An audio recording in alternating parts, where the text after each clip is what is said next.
a quorum, actually, everybody here. Oh yeah, Paul's not here. We'll call this meeting to order. First item will be public input.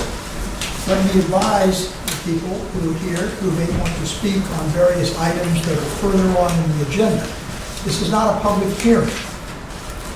When we get to those items on the agenda, the board will deal with those items, and our consultants and our attorney and the people who are involved. But we're not going to get into public discussions at the time when we have our business activity. So if there is something to be said, something to be presented, point of view, that has to do with anything we're going to do later on our agenda, by all means, now's the time to do it. My name is Brian Nuffalwar, and I'm asking this board to put off any votes on changing the water meter system until a full investigation is done to see if we actually need it. At the last meeting on the video, a lot of statements were told to this board that the board should research and find that the statements were not true. And all I'm asking is this board not to spend the money until a full investigation is done. Thank you. Are there other comments to be made? Alan, last night at the town council meeting in Bristol, What's the guy's name? Gentlemen? my name is Pete Hewitt from Bristol. I raised the concern I had, and I'm seeking some clarification. It was my understanding, going back to the issue of the emergency connection between joining the Bristol County Water Authority's East Providence, that was, I think, mandated by the 95 statute. I thought that has been implemented, constructed, built. So I'm wondering what we were discussing last night at the Bristol Town Council meeting about the $4.5 million needed to build the emergency interconnect for the Bristol County Water Authority to connect with East Providence. I don't know if my recollection is correct. So I'm asking, one, for clarification. Was the emergency interconnect mandated by the state statute 95 ever built or not? And two, I understand with regard to the monies allocated by the state for all of the work to put a secondary line into the shad, to also build that emergency interconnect, of the money spent, there was approximately $7 million left, which would perhaps have gone to the construction and the cost of building the interstate, the emergency interconnect connecting East Province, which I presume then would have been the feed line or the initial phase of subsequently adding another line that would have a cost to connect to the Pawtucket water supply, which would have been an alternate, a secondary source of water, which has been frustrated, I guess, by the East Province folks. What happened to the $7 million? I understand, I think Mr. McDonald indicated that money is no longer available. It's been either reused by the state, and to the extent it's been, it existed, and was it used for the purpose intended by the statute, but has been used by the state for other purposes, who dropped the ball on allowing that $7 million to be utilized for purposes other than would have benefited the Bristol County Water Authority ratepayers? I think I can answer that part of the question pretty easily. That money was never, the bonds were never sold. That money was not created, so it was not used on anything else. The state decided that too much time had elapsed and that it could not be used, and I think they call it defeasance. I'm not sure there's a technical term for this, but they made it very clear that that disappeared. The state also at that time said, in conjunction with that there was an intention to change the legislation, which still required us to maintain the situation, the pipeline and the dams and reservoirs in Massachusetts, and that legislation would be changed. That was not done. I think that if you will leave your email address with somebody here, that I'll be happy to send you a copy of my last Tri-Town report, in which I reviewed all the things that we attempted to do this past year.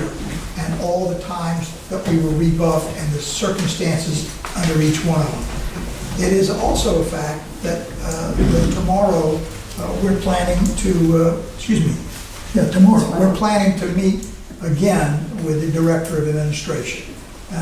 We're taking a new opportunity to go to bat and see where we stand and see how we can work with the state, starting out prior to the elections to see if we can start working with the state administration to correct some of these situations and see if we can't bring some positive action on behalf of Bristol County. Can I follow Sure you can. up? With respect to the emergency interconnection, It was, is there a line existing right now that connects Bristol County Water Authority to East Providence? It's a smaller, that's correct, and we're building a larger one, but it's roughly for 2 million gallons. So it's more of an emergency kind of a connection. It's not the main type of connection which will be required. is that the $4.5 million project?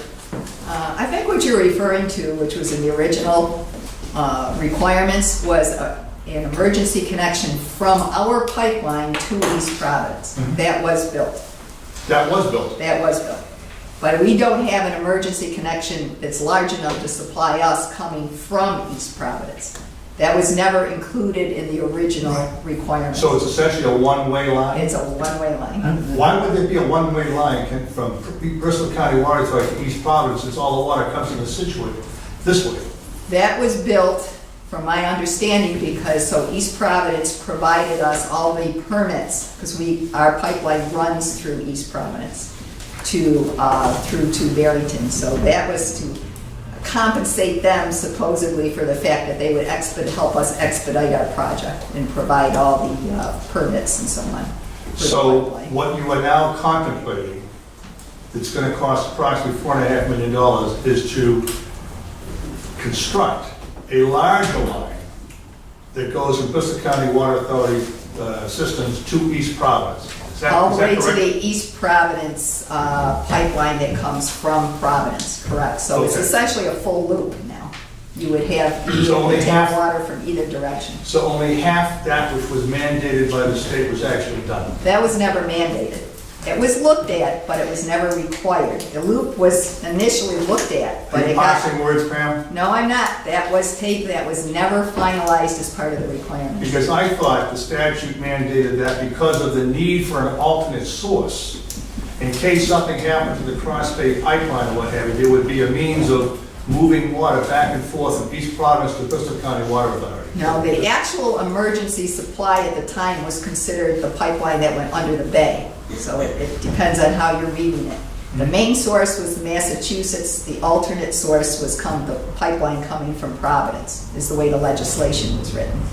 And then it was tagged on that there would be an emergency supply from our pipeline going to East Providence. There was never a reverse in that process. Well, I'll have to go back and review my paperwork, because you're going to tell me something now I've never heard, and I'll defer to your expertise and knowledge of it, because I can't remember what I did yesterday, so We'll be happy. my recollection is. The other question is, Let me just go ahead. exaggerate on that point for a moment. From what you're saying, what I hear you saying is that there was a small pipeline that was built to benefit East Providence, not to benefit No. Bristol. There was never, it wasn't a pipeline, a pump station was mandated as an emergency interconnect. It pumped directly from our pipeline directly into the East Providence system. So there was no pipeline involved in that. Thank you. So East Providence did benefit. They did. And now East Providence is putting the thumbs on what we all want, is that is a connection to Pawtucket. East Providence is the stumbling block in that project, if I'm not mistaken. As far as co-financing it, yes, The state's now reneged on 50%. they did, And East Providence has reneged on its 50% of the 50 with us. essentially. Okay.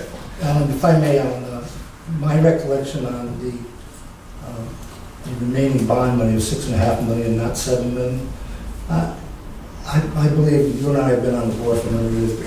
We went after that money numerous times. Yes. And it wasn't, we weren't remiss as a board in trying to use that money in our infrastructure. But every time we approached the state, the money wasn't there.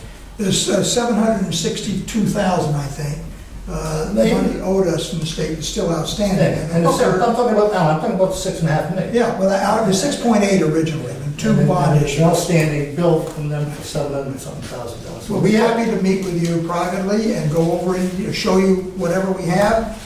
Please, say as a start, I'll be happy to send you the Tri-County report. That's going to be used tomorrow as a starting point when we meet again with the Director of Administration. East Providence? No, of the state, Okay. in the governor's office. Not the Trying governor. to get some money? Well, we're trying to put things on the line to explain where we are, and without recriminations, we want to start over again and plead our case.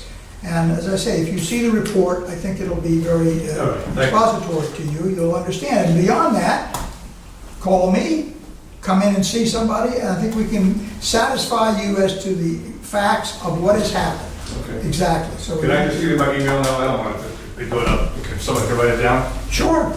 P as in Peter, Hewitt, Hewett, 43 @gmail.com. That's age or IQ?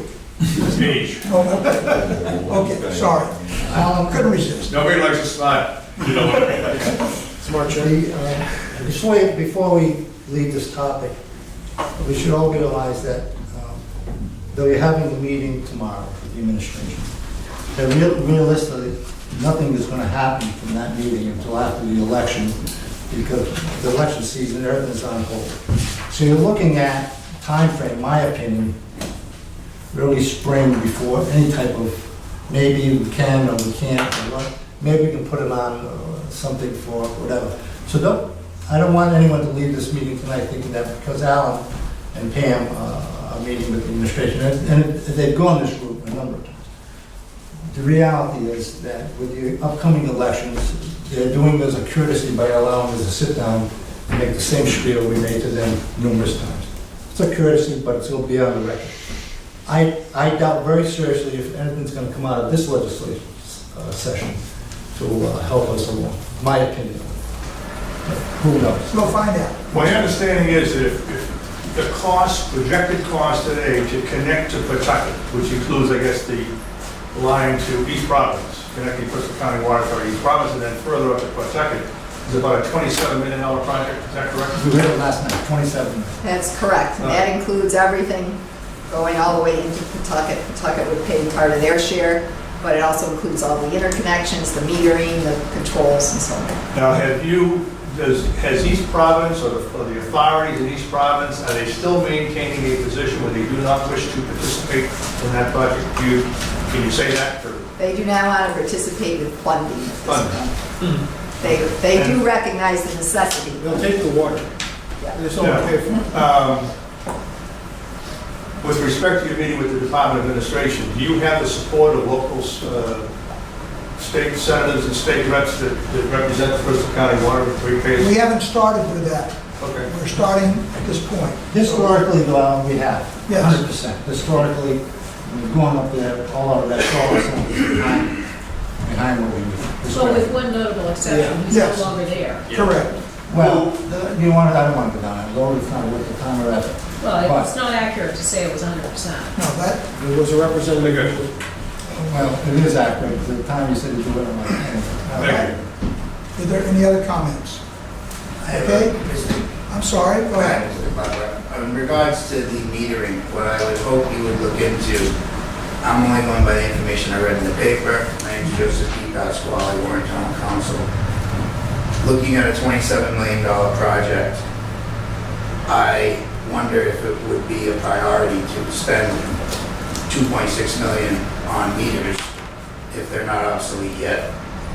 So when you deliberate on the meters, I hope you fully look at their usefulness, the life expectancy of them now, not just the battery change out, as well as the potential hypothetics of a company going out of business. My curiosity also is, at what point will you bring the councils into these administrative meetings? Because I've asked for that. I don't know if that's coming back to you. It's been given to our representatives from Warren. I feel, as well as the council, that it's very important to have those individuals, not after an election, those who are currently sitting, as well as after, participating at the time of the deliberations. My point, every time we've been in a position to discuss the project, your meetings are always after hours. So you meet with us, you tell us what you want to do. We ask you where the funding is. You've told us you're going to meet with individuals. We ask, why have you not met with those individuals first? There's always been a reason, valid or not, but there's never been an actual layout where the funding follows the project and then comes in front of the councils for support, which ultimately, if you're looking at a bond issue, the ratepayer as well as the taxpayer is, in my eyes, the same. Since we're the appointing body, I feel we share the same fiduciary responsibility. To go back to the 7 million Mr. Hewitt brought up, it was only at the last Tri-Town meeting that Ms. Marchand on the record admitted that that funding was no longer available. That funding had been discussed for the decommissioning of the dams. That funding had been discussed for a myriad of opportunities and projects. It did indeed start with the 1993 legislation. To go down that road again isn't worth it. To accurately state the facts for this evening is worth it. It was only at that meeting that it was admitted that that funding was no longer available. That was always looked at as potentially a fourth of this project. Now to look at 10% of this project going into meters that are functioning, I ask again, is that the wisest move? You may think it is. When it comes time to come in front of the councils, it'll be interesting to see just exactly where your numbers fall. As you know, I met with the administrator as well as the mayor of East Providence. The pumping station was never online. It had never been transferred. We can meet with them. You can have that discussion publicly. It was built. It was not completed. It could have been put online with a little bit of work, but the actual transition is not a smooth one, and it is being remedied now through this process. So, as we all know, there are many ways to describe something. Many years have gone by, and Mr. Hellman has been on the opposite side, along with Ray, along with in regards to questioning from the public. You've been in the public Not on this questioning issue, the project. on lots of issues, but not this issue. I sat in a room with you where we questioned the feasibility of the funding and the opportunities available for the projects. It was actually when you ran for office. It was one of the questions.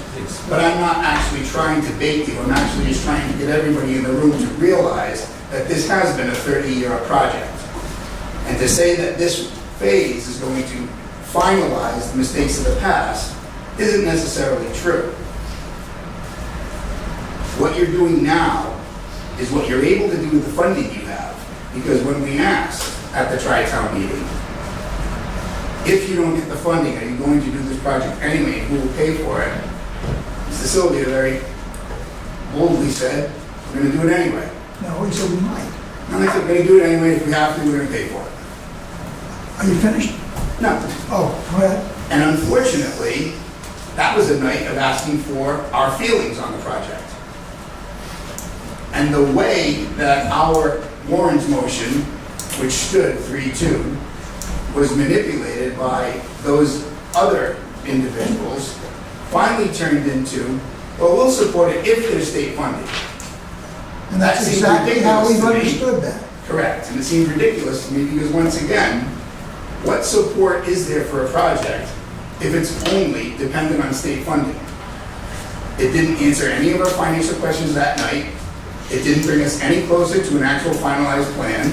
You hadn't met with the administration.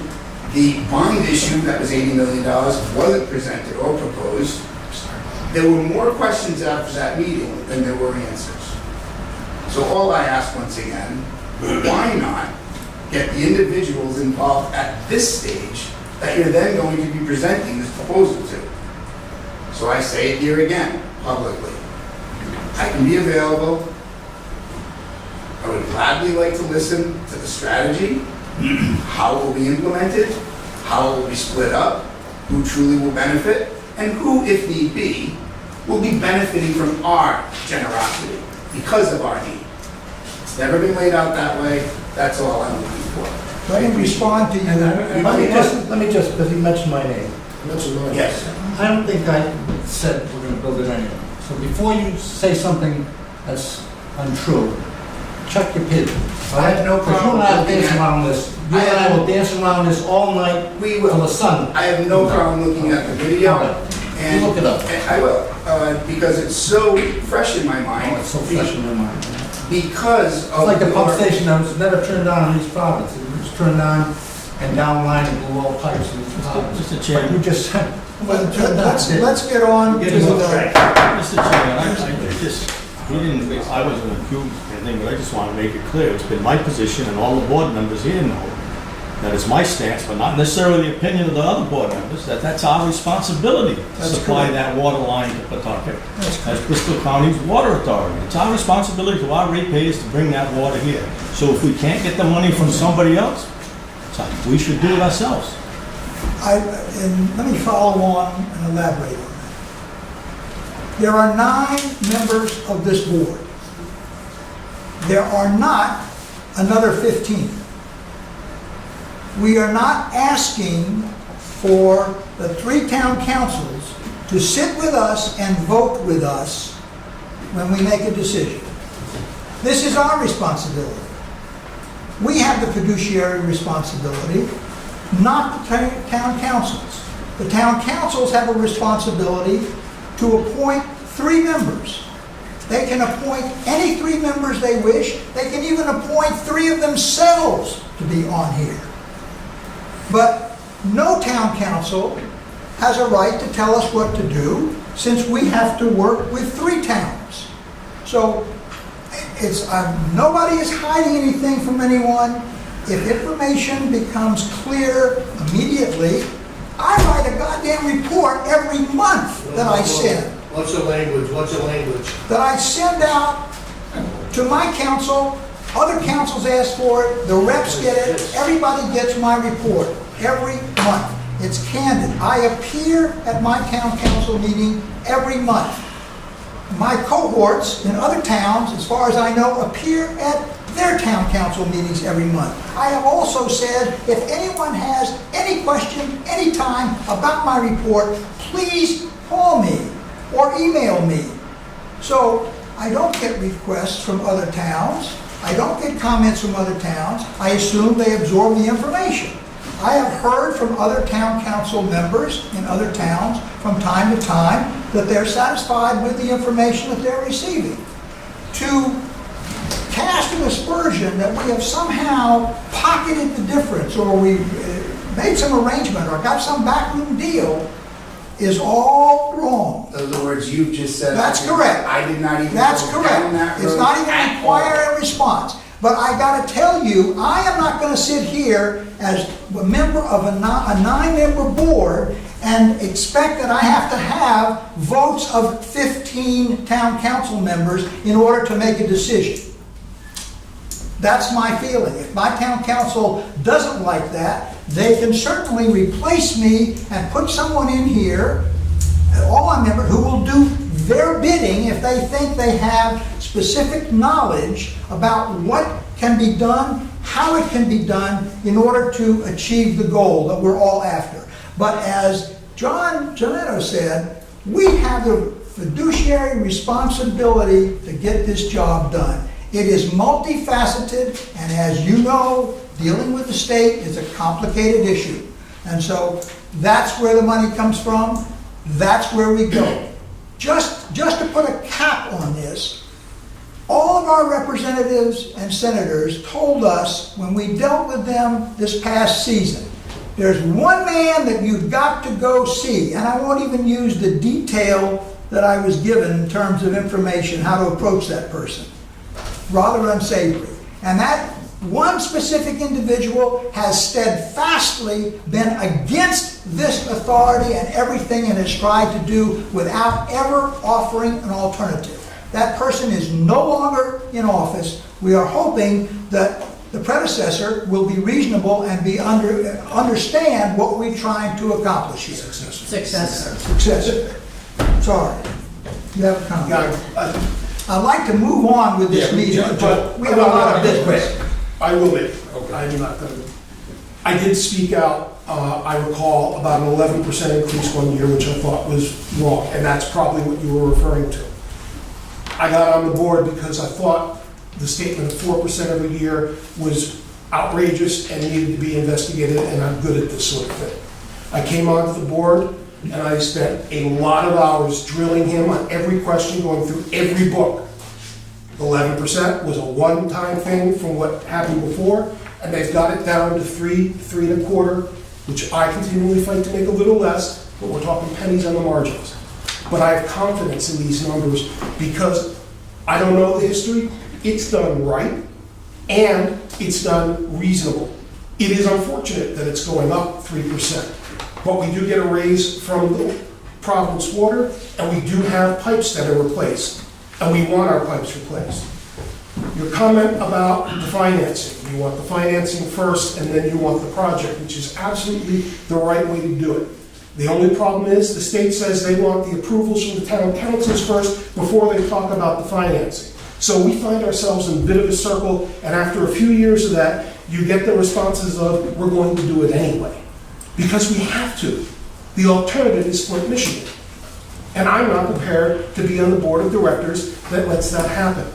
There has to be a good secondary source, and we're trying like the devil to get it from whatever source we can, the money, to reduce the cost of the tax to the ratepayers. But at the end of the game, it's got to get built. Thank you. Well, I'm glad you actually spoke about the one important factor, that the councils are requested to have input in the project. Of course. So to just simply say that it's all up to you. When it comes you're down to correct. this meeting, it is up to us. Correct. And all I asked for was a bigger role in information gathering as you go I got through your the initial creation. request. That's I all got I'm your saying. initial I'm request. not saying I want to replicate your efforts or actually participate at your level. But ultimately, when you're looking for council approval, don't we want to get this right? Because I do agree with Mr. Gennaro. It is your responsibility to get water to us. I will go as far as to say what I've said to Mr. Gennaro, because we meet regularly. I feel we do need a secondary source.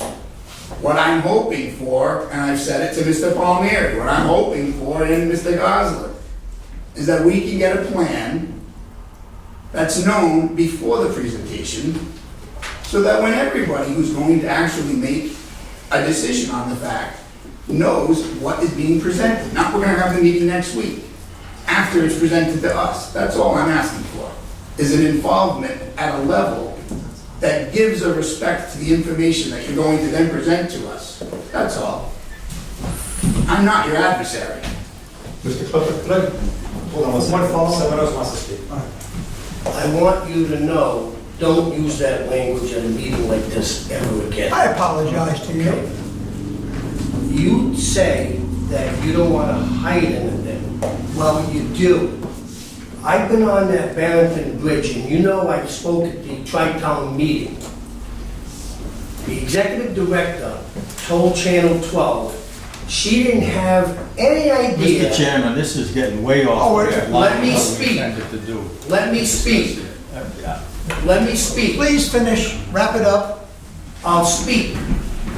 She didn't have any idea what caused that pipe to break.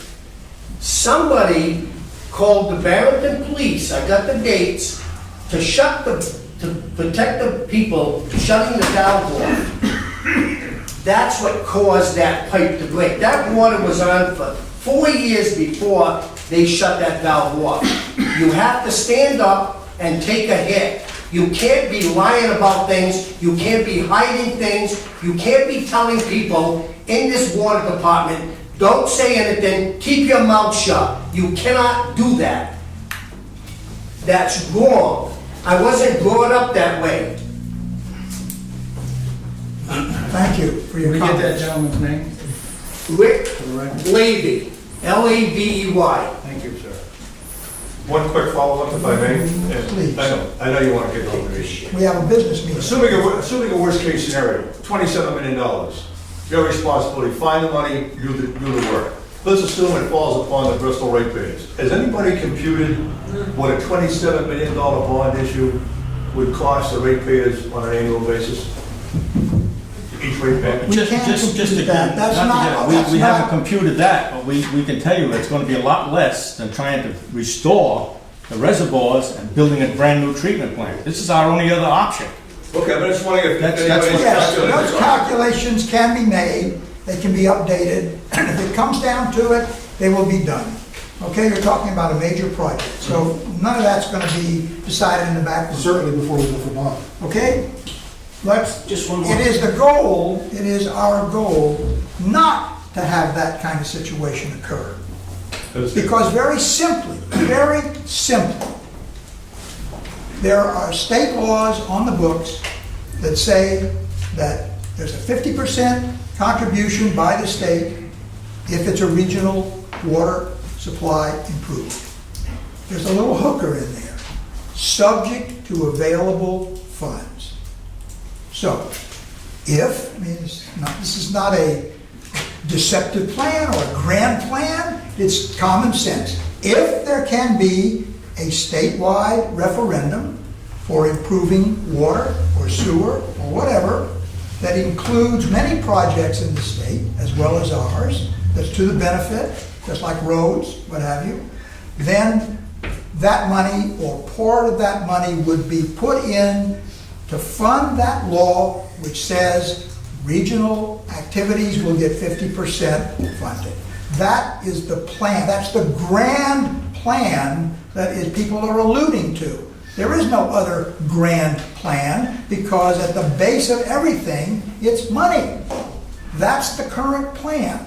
To see if there is some way that we can convince the state, or if they've reached a point, and I don't know if that will occur yet because we're still suffering under the roadworks issue and how that's going to unfold. But the governor's office and the administration told us one thing last year, and then it didn't happen. We're coming back to see if there's a different light on this. We're coming back to see what the change may be. Nobody on this board is ready to commit a $28 million bond to do this thing right now. That's not the way we're set up. What we have authorized and what we have moved forward is to fund the design of what we call phase one. Phase one. Now, it's not that little interconnect for the 2 million gallons. Phase one, that's the first phase, the first piece of ultimately getting to Pawtucket. And we decided, I think it was $100,000 or something like that for the design work, somewhere in that neighborhood. We will fund that so that we can use the government's term, be shovel ready in case there's a change of heart at the state level about how they fund the laws that they have on the books. To not only help us, but to help any water authority. And if you think we're the ones in trouble, you should see what's going on with the Providence Water Supply Board, because they have just come through with an increase of 25% to us, which we're intervening. Last year, we intervened, they wanted 32% increase, we ended up with a 2% increase because we intervened. So we're on everybody's side here in Bristol County, and we're doing our best to make sure that we don't get taken advantage of by the Providence water system, which is our current basic supply. I hear everything you're saying. My question was very simple.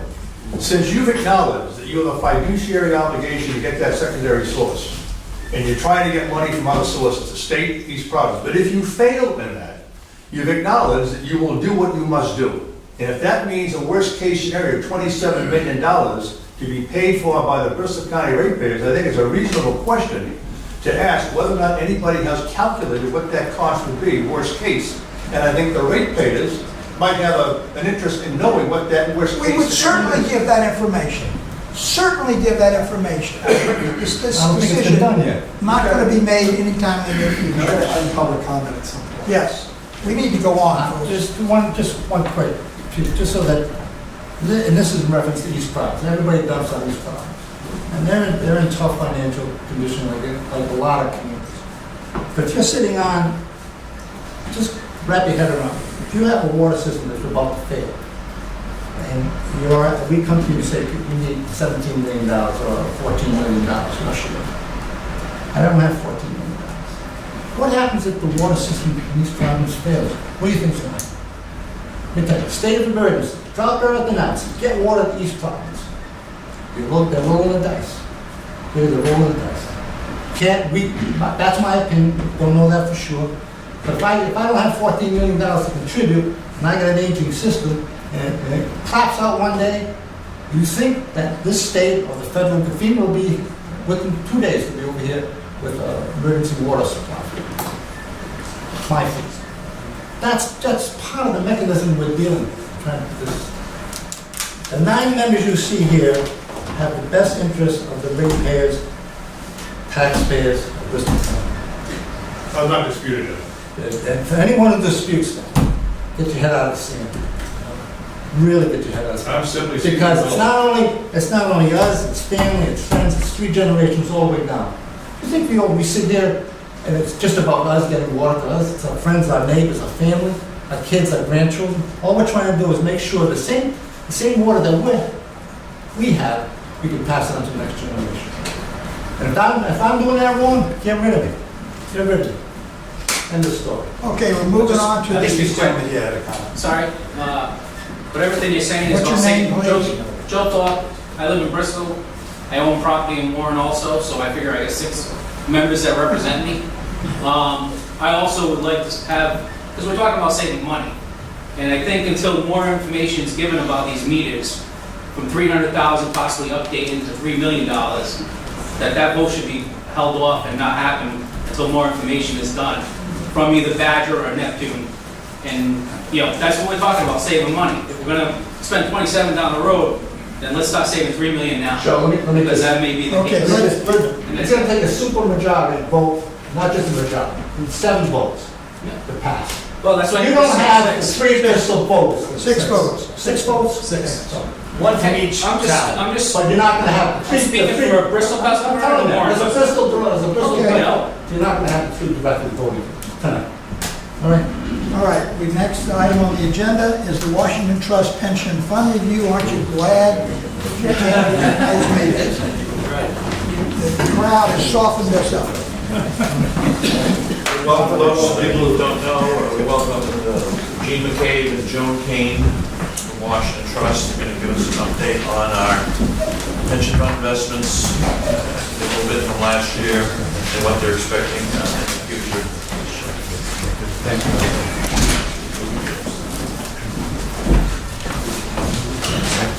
I'm guessing you want us out of here about 7:15. I'm guessing you can move as fast as this, as you sense that we're absorbing your information. We've sent out this book, you might have had a chance to review it. No, we just got it. I don't think Mr. we're going to go Chairman, through. let me ask in the future that we get this book before the meeting, because I, for one, would certainly like to be able to review these and develop questions of these. I don't think it's fair to have them come here when we have not had a chance to do our homework, so that's not relevant tonight, but in the future, I'm not You're right. going to consider something unless we have it advanced. Well, would it be wrong for us to ask them to come back next month? No, I don't want to do that. What do you want to do? Well, that would be the simple way, because we'd be able to absorb it. I don't know when this was sent in, but the fact that we didn't get it ahead of time is not acceptable. When did And we I would get it? ask the director, if we don't get something until the day before, just to please ask people to come to the next meeting as opposed to carrying forward. When did we receive this? Yeah, I'd just like to make note that what they did is update to today's, where we are today. Okay, The board does get the monthly reports, Right. quarterly summaries, so, I think they were nice enough to bring that up. every member of the board has received Each month. each month. So this This shows all the detail. this brings it up Buy and current sell. to today, so. Okay, why don't, go ahead. Okay. Just work us through it. Okay, great. On page 1, you can see relatively current, although there's been a big change since this was done. August 18th, at August 18th, just under $5.1 million invested, 61% of the time in stocks, a large cash set aside, basically ready to be paid out on a lump sum basis. That has since taken place. If you flip over, we have an insert with the booklet. So as of last night, the portfolio was at about $4.5 million, much less cash, which is fine, it seems at the time, for the time being now. And we're back closer to that 70% equity, 30% fixed income ratio, which is what we've agreed is appropriate. Any questions to that? Because I missed what you said at the beginning. What was the reason for the decrease? A lump sum payment to a retiree Retirement. of about $500 million. Page 2 shows you on a calendar year basis through July 31st how the markets have behaved this year. To the left are equity-related indexes, to the right are fixed income-related. The winners year-to-date have been dividend-related. So REITs are up 18%, the Dow Jones Select Dividend Index is up 18%, our income strategy up 11.7%, and then you see the S&P up 7.7%, and to the right, the areas of the market that had not fared as well, including the NASDAQ, more technology-oriented stocks there up 3.8%, about half of what the S&P 500 is doing. To the right of that, you see up just 0.7%, our growth portfolio, growth stock portfolio, portfolio designed to invest in companies that don't really pay dividends, but are expanding and use their cash flow to finance their expansion. To the right of that, fixed income indices doing pretty well, unexpectedly. We had such a low interest rate environment coming into the year. We really didn't foresee lower rates, but we've gotten lower rates since December 31. So the bond indexes are all looking pretty healthy with returns. Page 3 is a new exhibit. You've not seen this before. It's as of June 30th, and I've got a page follow-up. But you can see in dark blue the year-to-date, calendar year-to-date results for each sector within the economy. And then in lighter blue, what that sector did in the month of June. And what I'm trying to do here is show you why the growth portfolio was lagging so badly on the index.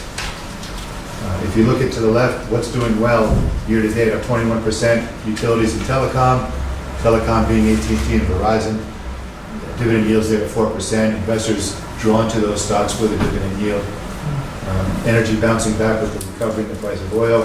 Consumer staples, the Procter & Gamble type companies, again, mature household name companies, good cash flow paid out to dividends, not expanding.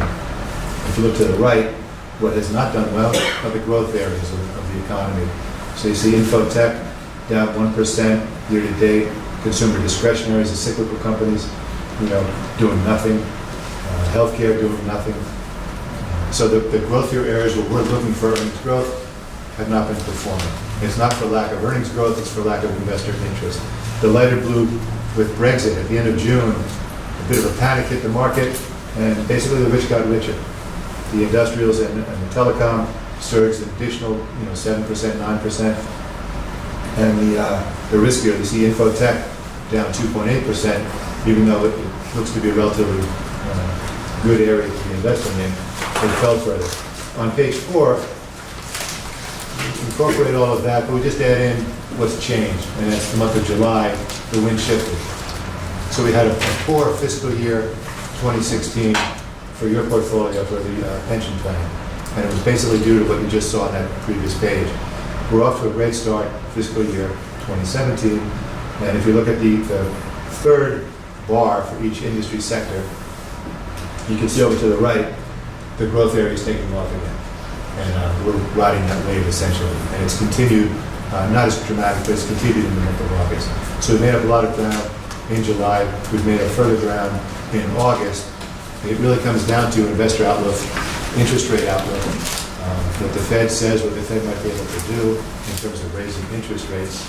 And as that moves, so it really dictates the direction of the equity markets.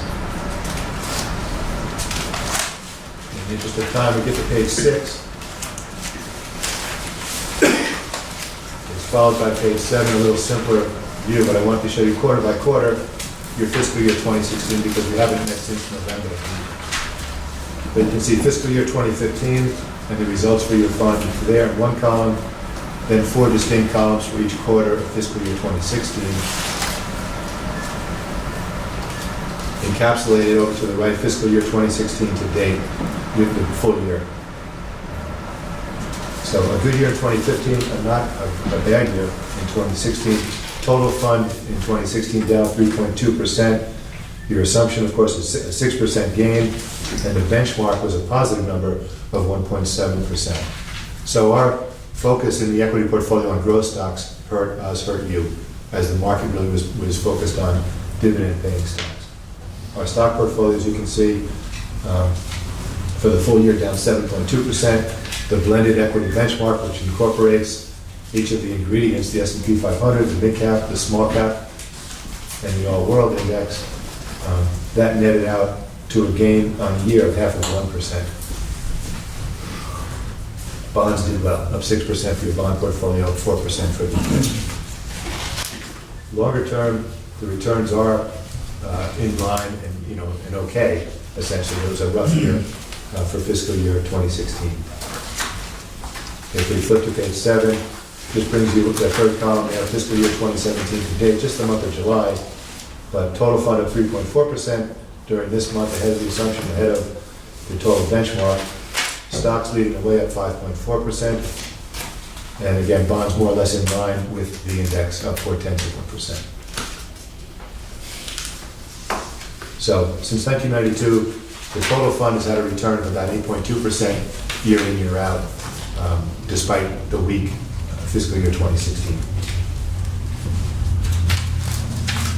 Any questions on the performance at this point? You can see cash flow for your fiscal year on page 8, and then on page 9 for the new current fiscal year. So page 8, again, not a good story, and a loss from investments of $153,000 down at the bottom of the page. That's investments alone. That doesn't, we don't get credit or handicap by cash flows. But a net loss of $153,000 on the portfolio during fiscal year 2016. On page 9 through August 18th, again, we have a better environment for our stock portfolio and a net return from investments, in this case of $220,000. So the bounce back from the last 2 months exceeds the loss from the previous year. At this point, but it's always I understand. a moving target. Just putting it in perspective. The next thing I wanted to talk to you about is that wide gap between our returns, your returns, and what the market is doing, and what we're doing at Washington Trust about it. So we have this growth view, and it's better. Long-term, we've done pretty well relative to the S&P 500. We've also had this prolonged low interest rate environment, which is really showing no signs of abating. So Janet Yellen is talking about maybe a 1/4 point increase before year end, but it's a 1/4 point, it's at the short end of the curve. The 10-year is still, 1.5%. It makes it tough to pull people away from the dividend stocks, and they can't get any return on bonds. What we're doing is shifting some of our weight within the growth portfolio to some of the more defensive sectors where you do get the dividend yield.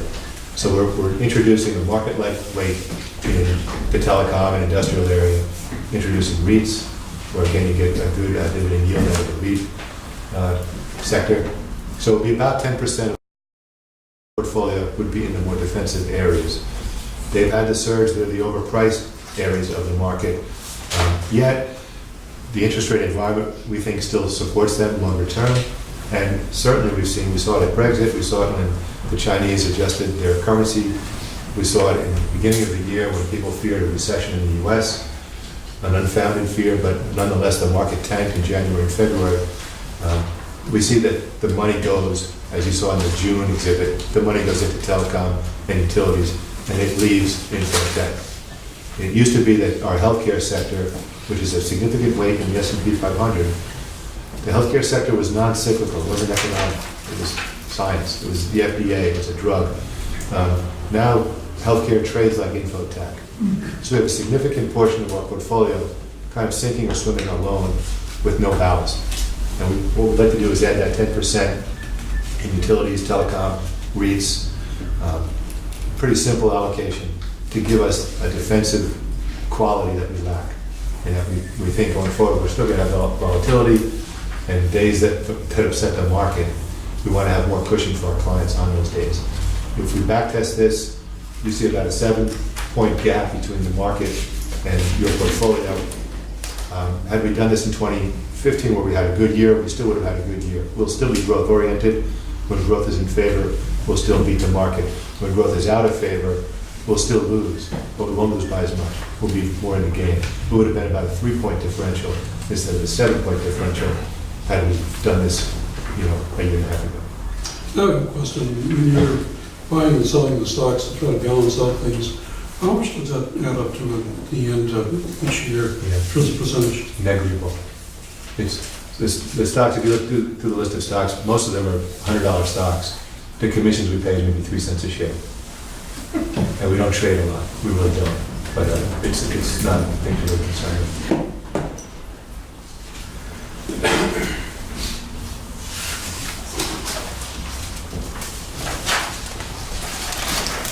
If you flip to the page 12 in our economic dashboard, again, in the interest of time, there's several pages in the booklet which you're welcome to take a look through, but for this meeting, you can look at the dashboard, short-term and long-term indicators, almost universally positive, at worst neutral.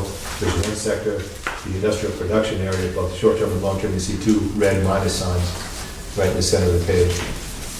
We don't see a recession looming in the U.S., therefore we see the market continuing, the stock market continuing to advance based on earnings growth. So we remain bullish on stocks, but it's a modest increase that we foresee. We're kind of happy with the S&P being up as much as it is year to date. This was, anything beyond that, we really think that was crazy.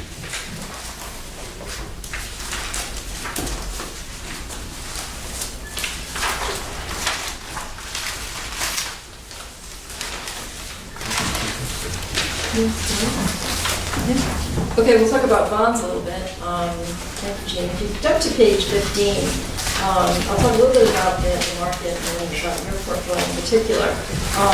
It's sort of a very different, I've been in the fixed income market for about 25 years or so, and it's a very unique environment in that it's not an environment that's being driven by the Fed and interest rates, but by supply and demand. So if you focus your attention on the third column, the 10-year column, that's the U.S. Treasury bond, the 10-year bond. Historically, we're used to getting a yield of about 4.7%, and we're represented in that blue box. That's over a very long period of time. Today, it's about 1.5%. It did trade as low as 1.3%, an all-time historic low a few weeks ago. So the way bonds work is if the yield is high, the price is low or cheap. And in this instance, the yield is very low, the prices are high. So we think that they're rich bonds, they're very expensive. So you have to be very careful in this kind of environment and not chase overly expensive bonds, particularly if we think rates are going to increase and the price of those bonds goes down. So rising interest rate environment is not usually a very good thing for the bond market. So we think that these yields are anemic. We won't go near them. However, if you flip the page, you can see what's happening over in Europe and across the globe. We are looking at negative yields in places like Germany, Japan, and Switzerland.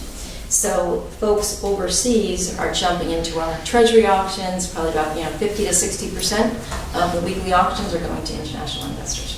So very, very short on the supply side. So we'll let cash build up in situations like this and not want to invest in overly rich bonds. If you look at your portfolio, and I think that's probably going to be the case for some time to come. Even Gene talked about the Fed increasing rates either later this year or next year. It'll be at the margin, maybe 25 basis points. So we're not going to see, a dramatic rise in rates. Overseas, I think we will see a prolonged low interest rate environment, lower for longer, because the central banks overseas are injecting liquidity into the markets. They're buying bonds. So I think we're going to continue to see rates lower over there for some time to come, which will cause increasing demand for our bonds. You can see the statistics on your portfolio on page 17. The top right-hand side, very high-quality portfolio. A2 duration is sort of what we think is the sweet spot of the yield curve, about almost 5, a little less than 5. and a relatively healthy average coupon. It's very difficult to build a new portfolio now, so you're benefiting from having some nice legacy bonds in the portfolio. Any questions on the bonds? We flip to 18 in the stock market outlook. So we see the market trading at a reasonable level of 15 to 18 times earnings. With the low inflation environment that's prevailed the last several years and looks to continue, you'd expect PEs at the higher end of that range and even maybe above it. So if stocks trade at 18 times earnings, and earnings in 2017 work out to $130 per share for the S&P 500, we see, again, a continuing rise in the range for fair value for the stock market. So we continue to feel like the 70% allocation that you have is justified, and we don't see a recession coming, we see earnings growth coming, market's fully valued in the bargains, but we do see the ability for the market to continue to move higher. Part of the irony of this is that there is no alternative. Tina has been the same. With interest rates as low as they are, people buy stocks. So you might get a return from the stock market and continue to be supported by investors. I'd look at page 20. We can wrap this up and open up for questions in a sec. On page 20, you see your portfolio. As I was showing you, I had a good month of July, but poor 12 months prior. We look at our PEG ratio. The PEG ratio for this portfolio, a lower PEG ratio indicates a better value. We have a faster growing, at the bottom of the page, you can see our long-term earnings per share growth estimate for these stocks is 14%. That compares with 8% for the S&P 500. Our PE multiple is significantly higher, 26.3, compared with 18.1. But when you divide one number by the next, our PEG ratio is 1.8. The PE divided by growth for the S&P is 2.3. It's a cheaper collection of stocks. What's held us back is that next column, dividend yield, 1.2 versus 2.1. When the focus is on dividends, no one much cares for the PEG. We're left behind. We're going to add that dividend component, like I said, 10% or so, utilities, telecom, REITs, add some defense, pick up the dividend yield a bit, still be focused on growth, which we still think is the sweet spot in the market going forward.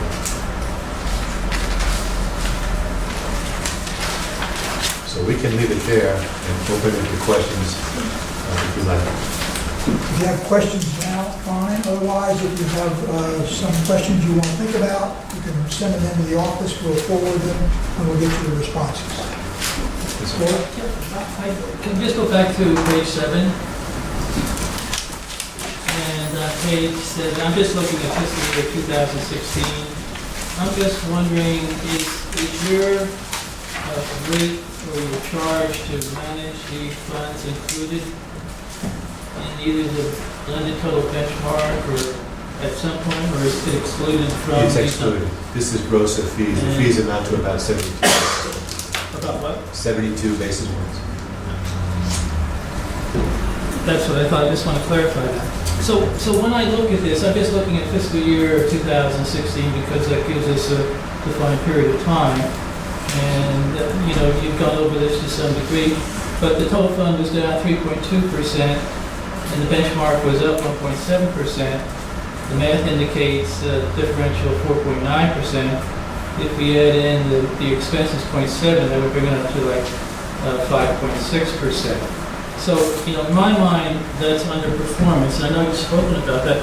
I mean, could you talk about that? Because it seems to be, at least to me, excessive.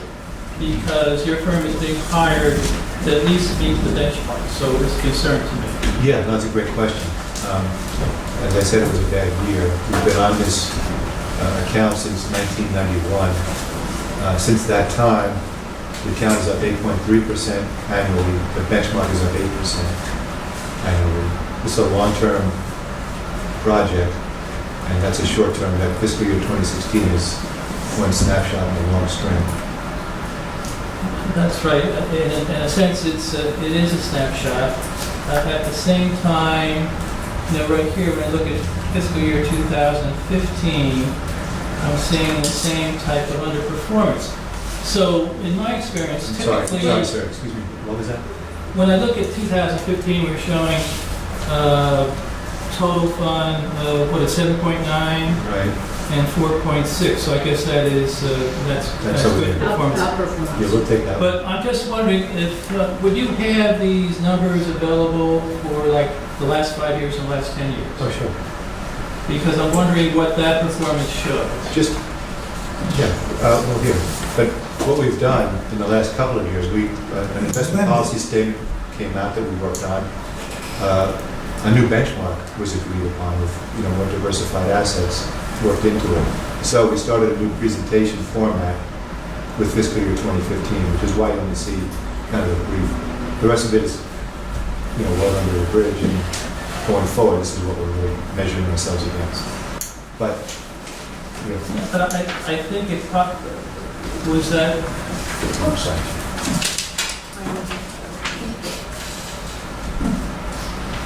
oh, you got it.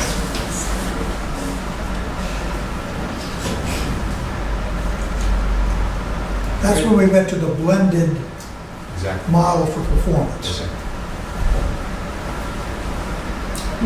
One of the problems in my personal estimation with the way we manage our pension fund investments is because of the contract, we have to remain relatively liquid because people can take lump sum distributions, and Which says to leave more in cash. that's an issue. Huge factor. As you can see in the original Can I August just- 18th, we had 500,000 out of Couple 5 million thoughts. in cash. Being in cash last year was a positive. Right. Because the cash at least earned 0% and not a negative percent. More than that. The money would have been better invested in a bank account, like 0.5%, because the That's total true. value here went down. When I look at this again, I can see what you have here, but it doesn't show, what I would want to see is the total return for the fund relative to the blended total return benchmarks for the last 5 years and the last 10 years. Apples to oranges. So that the benchmark. Apples to oranges. We didn't have No, it. no, it's not. No, it's not, because it would be the same as looking at the total return for fiscal year 2016 and the blended total benchmark. If they're calculated correctly, they would be apples and apples. In other words, it'd be done for that 5-year period of time on an annualized basis. What he said was that the benchmarks would change. So in Yeah, about but- 5 years, it's apples and oranges. What was in the portfolio those earlier years was not in the blended benchmark, or vice versa. But what I'm saying, for those years, there were benchmarks. The S&P 500. So now you're saying the benchmarks have changed. Yeah. But it doesn't make any difference, because at that point in time, 3 years ago, the total return would have been compared to those benchmarks. In other words, you could show what actually happened compared to then, the benchmarks then, they're different benchmarks today. So Yes. So my concern is, when I see underperformance as high as it was last year, then I become very concerned about not a 1 month period of time or 1 year period of time, but like the last 5 years and the last 10 years, to make sure there's no adverse trend in. Good. I think that's the reason for the request. Any other questions? If you come up with something, send it in, Sid, we'll forward it, we'll get a response. And you'll then, when you respond to that information, you'll send it to Sid, we'll all get it. Put it on the agenda for next month, Sure. please. Thank you. Any other questions? Thank you very much.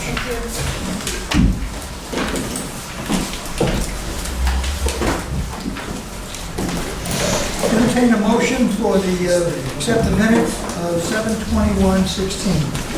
Is there a second? Any discussion? Ray? None? All those in favor, please say aye. Aye. Any opposed, nay. Ayes have it. Bill, can I ask one question? I know it's not public. Could that be put up on your website, that report? We put everything up on the website. Also, it is up on the website. Everything goes on the website. Executive Director's Report.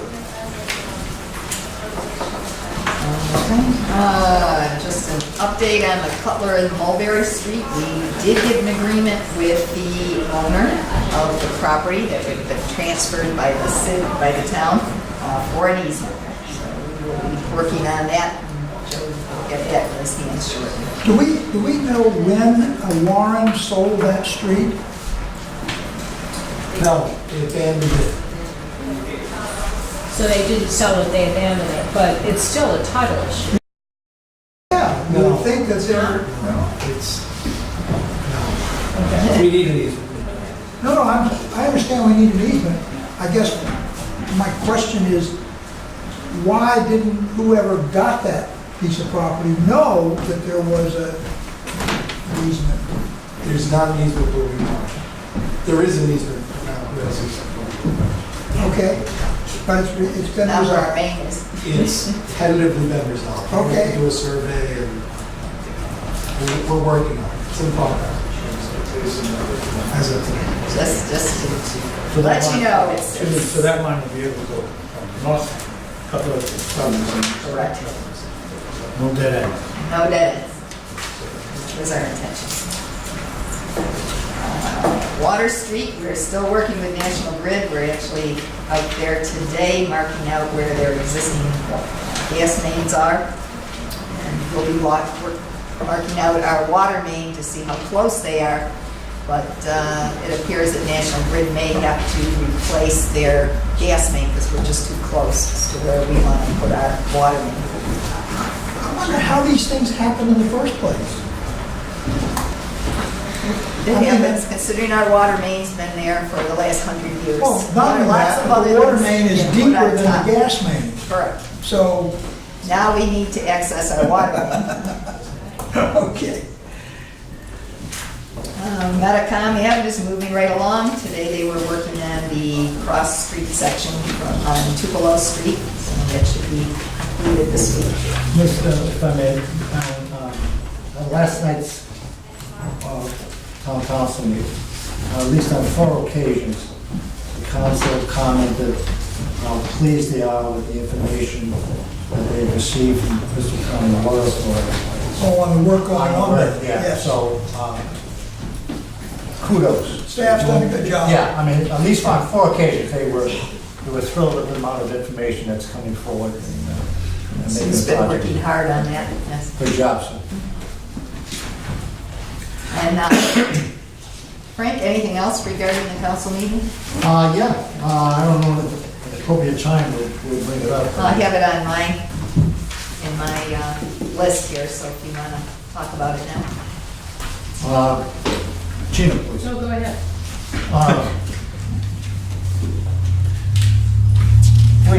We had a good discussion with the council, and I'm pleased to report to the board that they're behind the project to go to truck 100%. During the discussion there of that, the chairman opened comments from the public, and at that particular time, a couple of members of the public brought up the situation involving the meters that we're currently going to address tonight. Council chairman asked council at that time, that could be, what do we do now? And council advised you, we can amend last night's agenda to include a discussion on the meters. That discussion took place.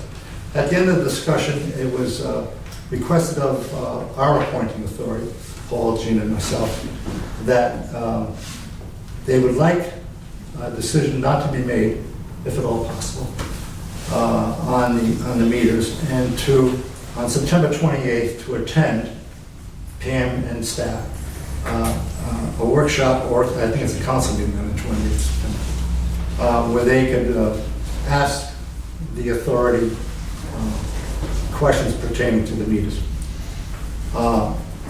So you should be getting something in the mail. And the long and short of it is, if you want, if someone wants to call a vote on the meters tonight, I don't think that I'm going to vote for or against. I can't speak for my other directors, but the council, Bristol Council, with all due respect, is asking that more information be provided to them concerning the meters. And this comes out of a concern that was expressed by the council. And it comes down to money, in my opinion. You're talking about a meter program, rightfully or wrongfully, it has to be done, rightfully or wrongfully, we don't know. And that cost is going to be borne by the ratepayers. which a majority live in Bristol. And then you're talking about a $4 million project to extend the water main to the tower in East Providence. That's the cost we gotta go for there. So they're concerned, if I read between the lines, and I'm not speaking for them, is that if they had their druthers, they're behind a project to go to Pawtucket. If they had their druthers, let's put the money, a majority of the millions of dollars, towards the extension of the pipeline and see if we can work out something with the meters. I'm not speaking for them, but that's my take, and I don't know if Gina or Paul want to comment on what they perceive, but, and I think that's fair. And so if you, Mr. Chairman, call for a vote on the meters tonight, I'm telling you right now, I'm not going to vote for it. And it's based on those concerns. Well, I think what came across from the comments from our council members as well as members of the public is that we on the board here have not seen a cost-benefit analysis for why we're replacing meters. A, it's not clear they're at the end of their life. B, it's not clear that the batteries need to be replaced this year versus next year or 3 years from now. I'm certainly not an expert on this, but in my work environment, I would expect to see an indication of an A-B decision. If we leave the meters in, here are the pros and cons and the costs. If we buy the meters, here's the return on our investment. It hasn't been presented that way, number one. And number two, I was personally distressed to see that the idea of having the information in the cloud as opposed to on a server here was a predeterminant in deciding how to structure the bid. I don't agree with that logic. So I have questions independent of the cost-benefit analysis, and I have not seen a cost-benefit analysis. We're supposed to get some information tonight. I read everything I've gotten. There's no cost-benefit analysis. If I may, the reason why that there was a set agenda, and it just brings up to speed what's going on with Tuckett. Then the agenda was amended to the meeting. I understand. And we didn't have any information to give them, so I they just understand. thought, let's not go off half-cocked, let's all sit down and make a rational decision on which way we want to go, which seems fair and equitable. So that's why they requested on the 28th, have directors as well as administration of BCWA show up, give us what you got, reasons why you want to do it. Again, the big picture is, you're talking a total of, if you do both projects, round figures $8 million. They're not against spending $4 million or supporting the spending of $4 million to move the connection to a secondary source. Their concern is that it's just too much for, $8 million is too much to be absorbed by the ratepayers at this time. And they're not, I'm not, again, not speaking for them, but they just want to work with the board and trying to come to some reasonable conclusion that satisfies the board's needs, ratepayers, taxpayers' needs in moving forward. So I would hope that we can delay any vote. It's up to you, Mr. Chairman, to do what you want to do. But the council has respectfully requested that we sit down on the 20th of September and have some dialogue again. And again, the reason why they didn't have any information, or we didn't bring any information on the meters, is because it was not part of the agenda. The agenda was changed at the end of the meeting. I mean, I had all this information. If I had known about meters, I would have left it alone, but we didn't know. Yeah, the unfortunate thing was that I think up to that point, it was a very positive meeting, and they were all pretty much in favor of what we were doing. I think it totally tainted the meeting when some people from the public came out with having all the information, or what they thought was all the information about the meters. One of the companies certainly did a lot of work of flooding everyone with their side of the story. Yes. Well, we hope to hear some information tonight. Which I thought was inappropriate last night, it should have been doing. We'll find out. Anyway, So, Pam, did that answer your question? Yes, thank you. All right. Any other questions? More questions for Pam or cohorts? Well, one of the things that we've been asked to ensure comes to the Bristol Town Council meeting on the 28th is a succinct 1 or 2 page overview of the East Providence situation, what the timeline is, what the cost is with East Providence and without, and if the stars are not aligned with these projects, what is the date on which we're going to make a decision to go forward without them? Yeah, I think Because the we've been- council feels a very, very high degree of urgency to get this connection done. Yeah, they've expressed that in the past. I think we talked about February as having, that's the time to make a decision if nothing else happens. But that was what you laid out. Well, it's up to the board, but Right. if we want to start looking at funding possibilities, you know, through our funds, Right. then Okay. we want to put it into the budget. It certainly would not be before our next budget. But anyway, we can bring that to the council, now, is this to be a tri-town meeting or just Bristol? Just Bristol. Okay, well, of course, we'll make the information available to the We council. always do. Why not? Mr. Pepper, Yeah, is the information going to be sent to the council meeting next week? I was just curious, it was on the Bristol agenda. I didn't get any information regarding the meter information. If I may, did- That was Not not, on the that was not what the agenda. meeting was. I'm sorry. We have a presentation here tonight, Joe. The agenda, like I said, Joe, was changed at the 11th hour. Before they even discussed the meters, they asked legal counsel. Town solicitor, can we talk about meters? And the town solicitor said, if you amend the agenda, last night, to include meters, we can discuss it. So that's how it came up. There was no, we were caught as directors. We didn't know this was going to happen, otherwise we would have had information. The purpose of the meeting last night was to discuss the cost and the timing of the East Providence connection, period. And then that came up. So would that also, are you going to be requesting that be on the warrant agenda?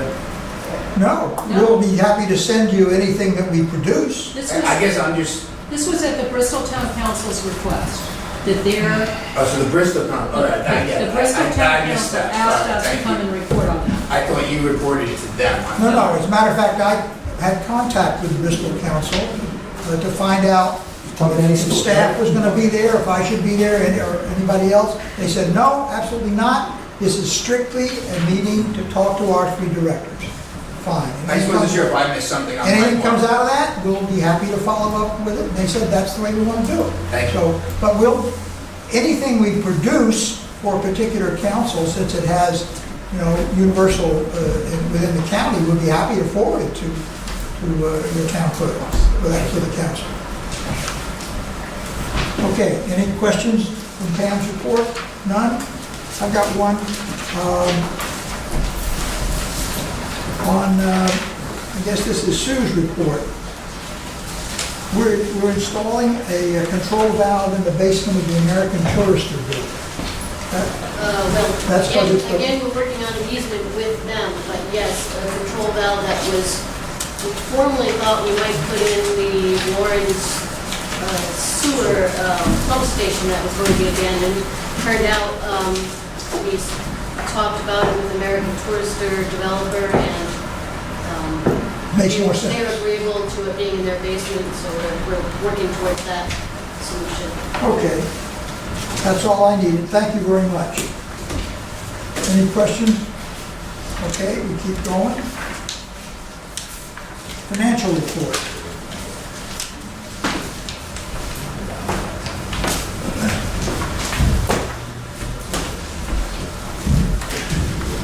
Everybody got a copy of the July financials in their packets, and have a chance to look at them. So I'm trying to keep this kind of brief so we can move on. We have a lot on the agenda tonight. Okay, But basically, in short, everything has kind of fallen into, after 5 months, kind of fallen into the norm. Revenues about 4% over budget, expenses about 11% under budget. And that 11% will be reduced a bit as some of the summer expenses get in there. As far as what's billed, everything, I always use something to balance it out, that the dollars that we bill out is 2.9% over a year ago. and consumption is down 0.25%. If you blend that in, that balances off the increase of 3.25. So if we're selling a little less, we've had a rate increase, so part of the rate increase is eaten up by the lack of consumption. Gotcha. So- Mark, you kind of skimmed over the balance sheet. I had a couple questions. The custom deposit escrow of $320,000, what is that escrow for? Right, we keep that, Is that customer deposit? that's an escrow for customer deposits. And then we have an OPEB obligation of $2.277 million. Right, that's a paper that's required now under gas meter. Right, I understand. We have that And how much of listed. that is funded and unfunded? Some of that is funded and unfunded. What's the breakdown I between? don't have it in front of me. It's on, Is it like 80% funded or 20%? no, our OPEB, we have, I think it's $400,000 or $500,000 in the OPEB, something in that range. Yeah, we started to make a change a few years ago. Started to build. We just formed the trust and started about I 3 years ago. I but- understand, but it's a real hot button from my standpoint, Sure. because I think it's a ticking gun, ticking bomb. We have addressed it, and we have a projection that we have in our 20-year plan to increase those deposits every year. And then we used to see a breakdown of standard versus overtime, and we haven't seen that in a while. Is that because overtime is... Overtime is listed. Actually, you might need you need a detailed report. This is a summary report. Right. well, this is- The next meeting, I can give Maybe you you could a just, breakdown. maybe you could do it on a quarterly basis, so maybe give us an indication of what kind of overtime we've Right. experienced. The full balance sheet, I mean, the income statement that breaks that down is about 5 pages long. Yeah, I'm not interested in that, I'm just Right. interested in how we're doing. Overall, I know Overtime versus- the overtime is Tina, down. so it doesn't get lost, why don't you put in the form of a motion what you'd like to do on the quarterly program? Okay. I mean, it impacts all of us. Other than that, it is pretty much on target status quo. So. Okay, any other questions? Yeah, I guess. Ray? But just for information, on page 3 of the balance sheet, what is this item, government grant? $15,822,000. Says government grant. Do we have a grant from the government? You didn't get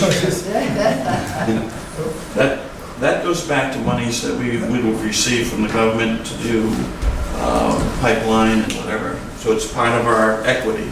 Oh, so it's state, That was state funds. Right. state fund. Yeah. As a grant Comes, well, it's a grant that we received the money, but we have the capital of that project is part of our equity. Okay.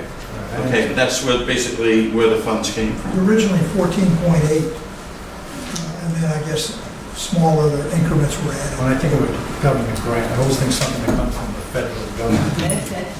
Okay, just. That doesn't happen I anymore. wasn't sure. Maybe I'd change the term to state grant. Yeah. I think there was some federal money in there too. I did have some questions on the purchase water and how much was billed. What page are you on? All right. Now I have to go to the bill sheet. Go to page 8. I was looking at the quantities this doesn't have a page, I don't know if it was inserted. It's I think it's part of payment report, the monthly water charge from Providence Water. That came from Pam's This one, report. that's from Pam. That's from Pam's report. So I was looking at that, and I was comparing it to what we have as consumption gallons. I guess my first question is, in regards to the consumption gallons report on page 8, Right, 2 different animals. okay, the consumption is what? Customer consumption. Right, but it doesn't match up to a month. Pam's looking at what we buy from Providence for a particular month. Okay. Mine is What's your bill? the billings that go out. You gotta remember, we're doing quarterly billing on 95%. So this would be what was billed in gallons on the July billings. That would have included, say, May, June, July. I guess my bottom line question is going to be, and I know because I was trying to determine, what's the difference between, we have no way of tracking, what's the difference between what we buy and what we eventually bill for? I know it's because of the billing sheet, but I mean, I guess I'm looking at how much water do we use in the system over a period of a year or a month or a quarter? Right.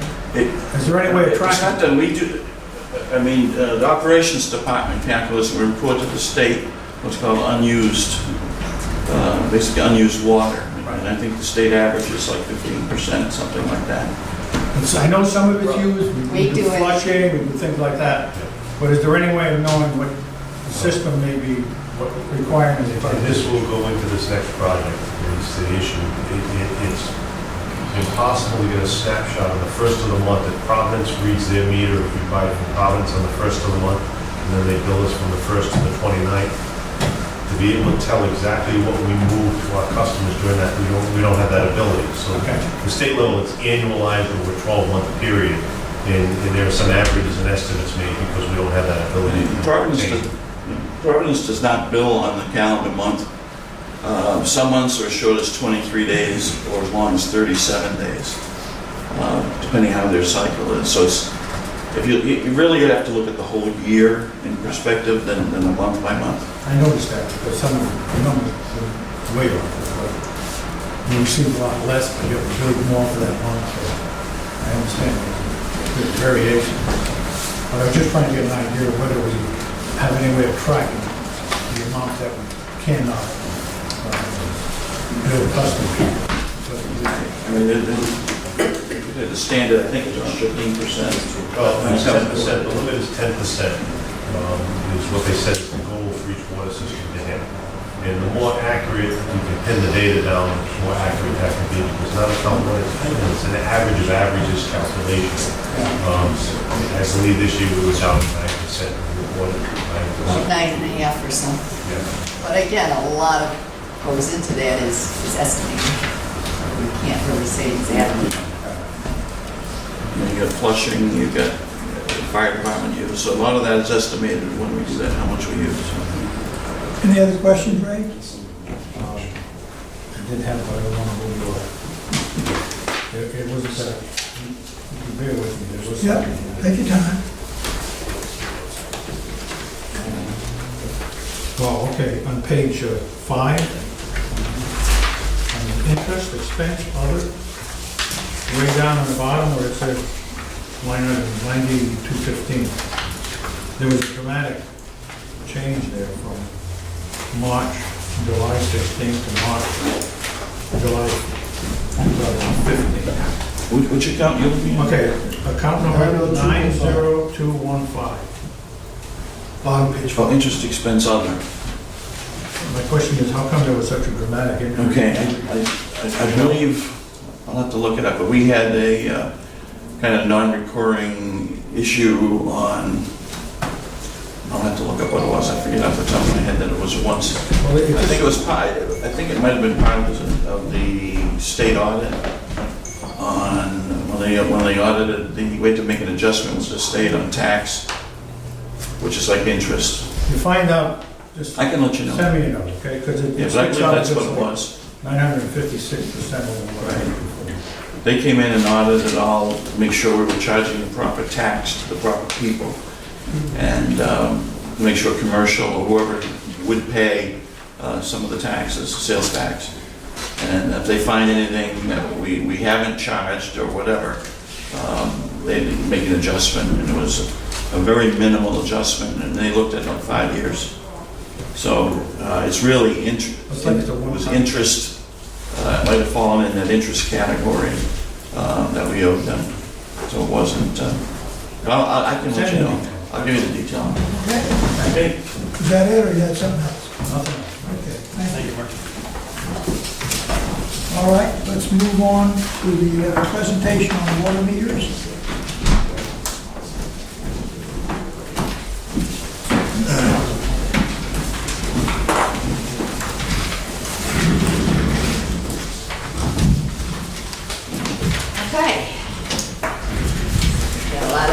interest in this topic. I can present some more information.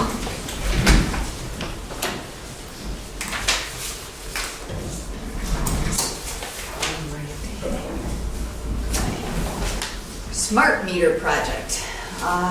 Just want to emphasize that meters just are not providing for a customer bill anymore. It's providing data so we can use it for analysis for our system. A perfect example is this: we're getting quarterly data for meter readings, which we really have a very difficult time coordinating with the actual water we purchase.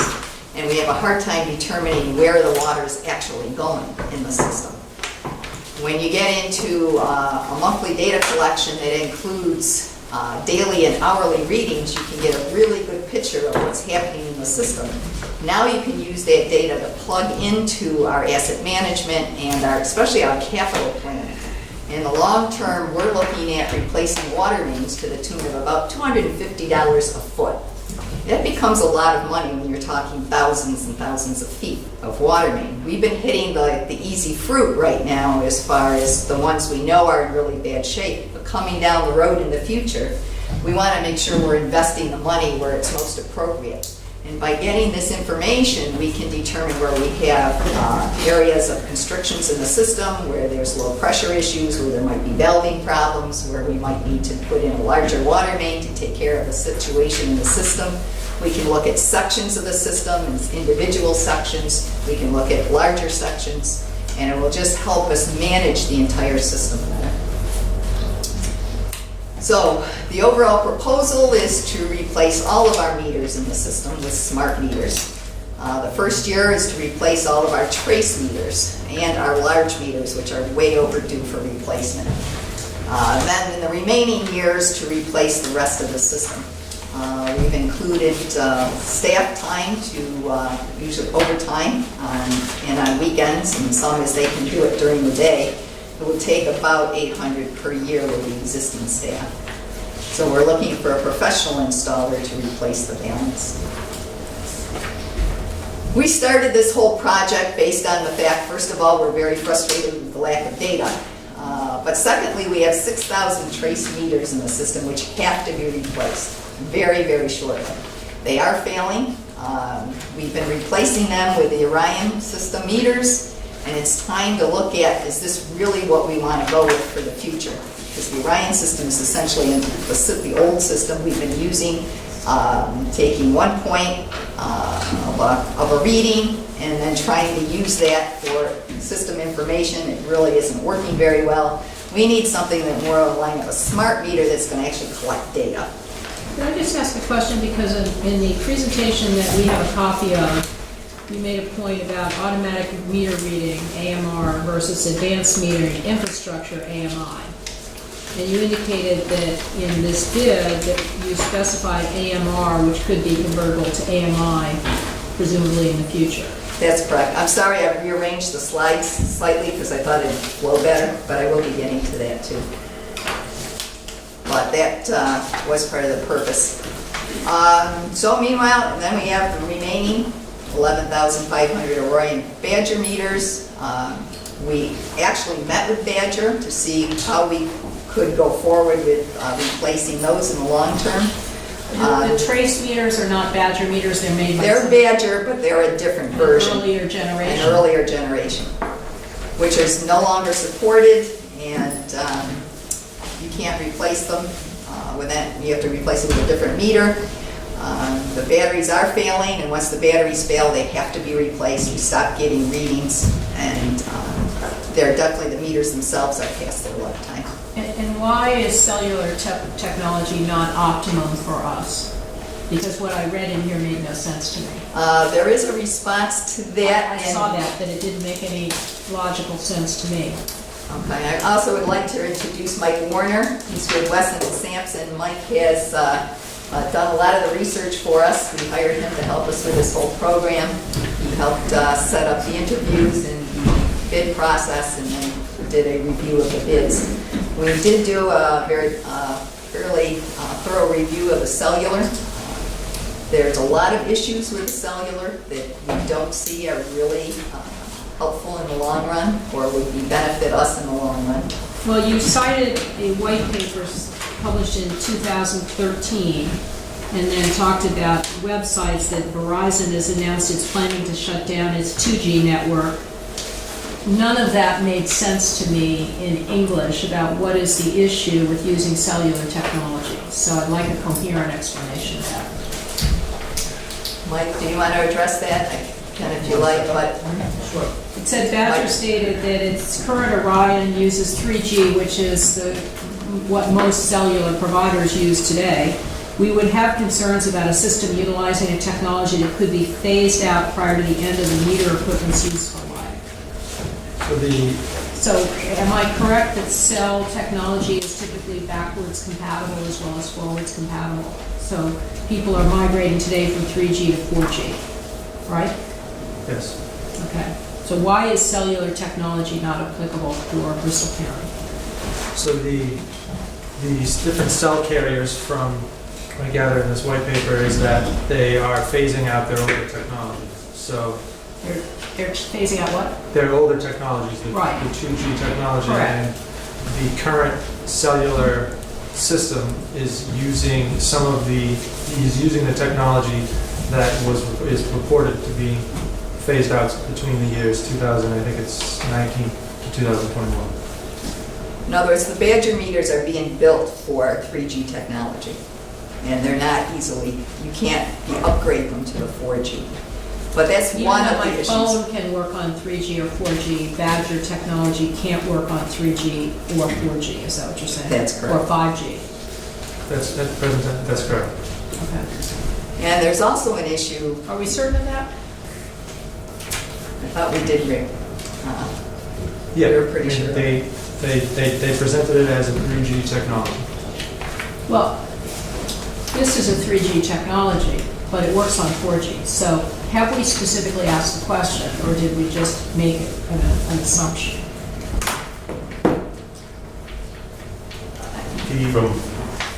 We'll confirm that, but what's understood Well, is... wait, just a minute. You are the consultant that we hired because you have expertise on this. And am I correct that you can't answer that question? You did not ask them that question. That specific question, no. It seems to be a core issue, so I'm a little perplexed, but got it.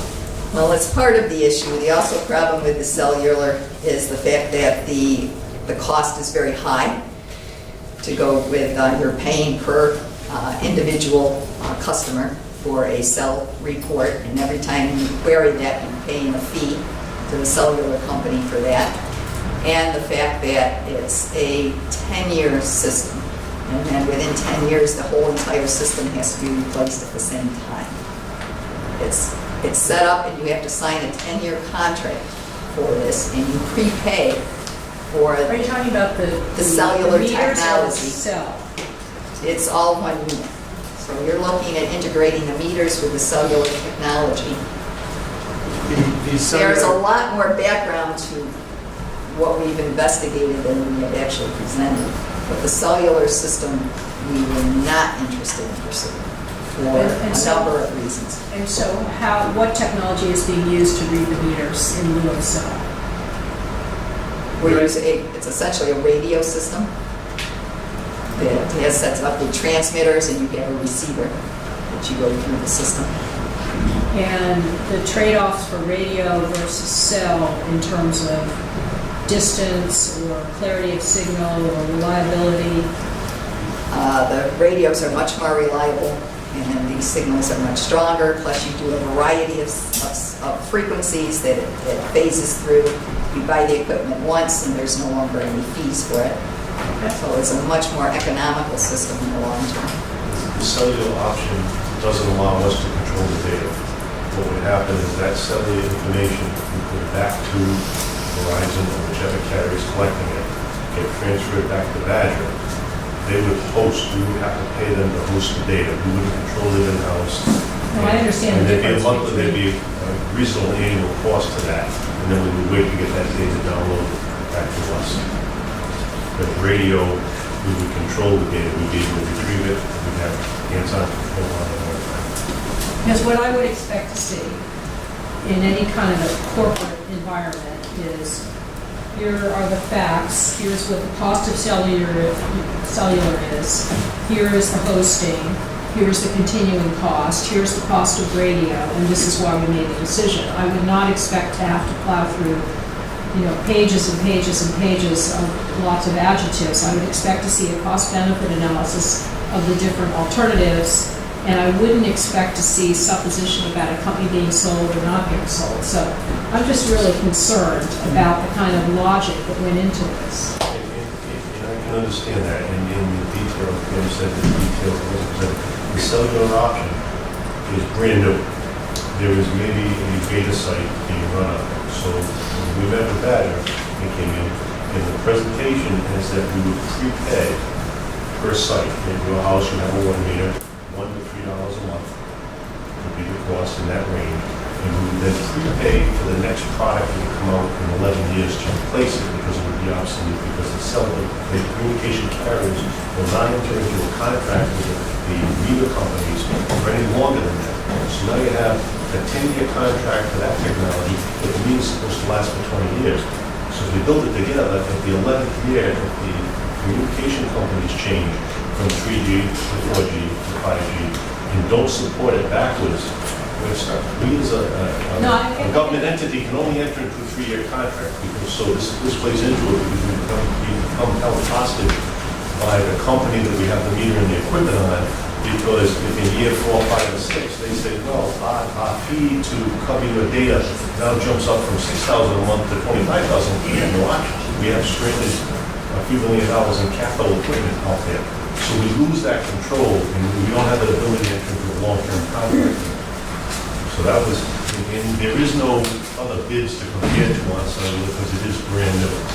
And some company, one meter company decided to go with it, others have not gone that route. And our current equipment, you indicate in here, can be read monthly. We don't read it monthly. But it's difficult and time-consuming, so I don't know what that means. The meter equipment we have now is 10 milliwatt. So you have to get very close to the residents to be able to pick up the signals.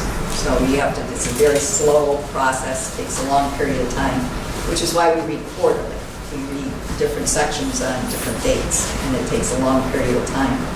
With the new system, will be 100 milliwatt, and it'll be a 1 watt to go to a AMI, distributed, what they call a fixed network system, which will collect all the data and send it directly to our system without actually having to go out into the field. And it's a two-way communication system, whereas you can query whenever you want the data. If you want the whole system read at midnight on, say, for 3 nights in a row, just to see what's happening in the system, you could just set that up through your programming. It brings all the data in, and you have a data package that helps you analyze all that information. And where that's helpful is for finding leaks in the system. You've got a very strong baseline, so now you've got the entire system read at the same period of time, and you know what the meter consumption is coming in at the exact same period of time, because now we have our input meters coming into the purchase water is on SCADA, so you can look at those numbers and you have that information readily available for analysis. And that's where that helps us with leak detection. So in looking at this, it sounds as if this were coming out of the Gina McDonald checkbook, I would not be considering replacing 11,500 Orion meters now, because they have a 15-year life and we're 10 years into them. But I might consider replacing 6,000 trace meters, since they're not being supported and the batteries are failing. So you clearly went through that thought process and made the decision to replace everything. Why? And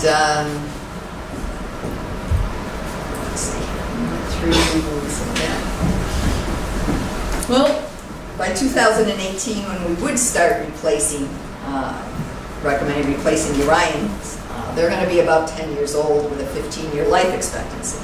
The batteries are guaranteed for 10 years. Then there's a 10-year prorated. But in general, once they hit that 10 years, they tend to deteriorate fairly quickly. So when a battery fails, we've got to replace the whole unit. It's not replaceable. So you're going to be pulling the meter out and putting in a new meter. And if you were paying this out of your checkbook, you'd do it all now instead of replacing the ones that clearly need to be replaced? I would, because I don't really see a savings going into the long term. There's a lot of benefits to replacing it now. Why would we wait for 5 years just so we can say we got the benefit of that 5 years? But meanwhile, you've got other disadvantages that are happening in the system. You're not collecting the data. You're still not being able to read the entire system at the same time. You're not being able to use that information for analysis because you can't read it as frequently as you can the other systems.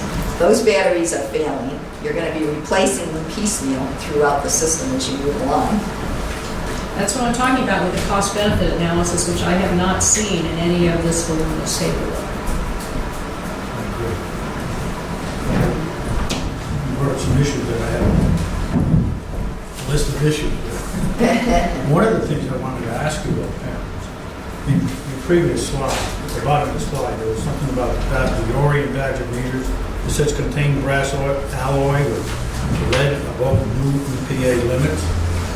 When would this, if we retained or upgraded the 11,500 Badger units, are you saying that because they're brass alloy that contain lead, that we may be in violation of EPA limits?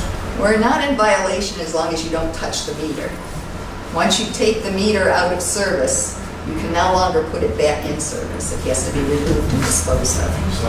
And it has to be replaced with a lead-free meter. So it's a non-issue, other than, it's like... As long as you don't replace it, it's not an Like issue. having asbestos on your house. Right. But it's become an issue in some communities because they want everything that has anything to do with lead to be taken out of the system as soon as possible. But it doesn't, That's why it's it become... doesn't affect the water quality. We don't know that. It probably does to a minimal point, because it's a brass meter, which we found with faucets can cause higher elevations of lead.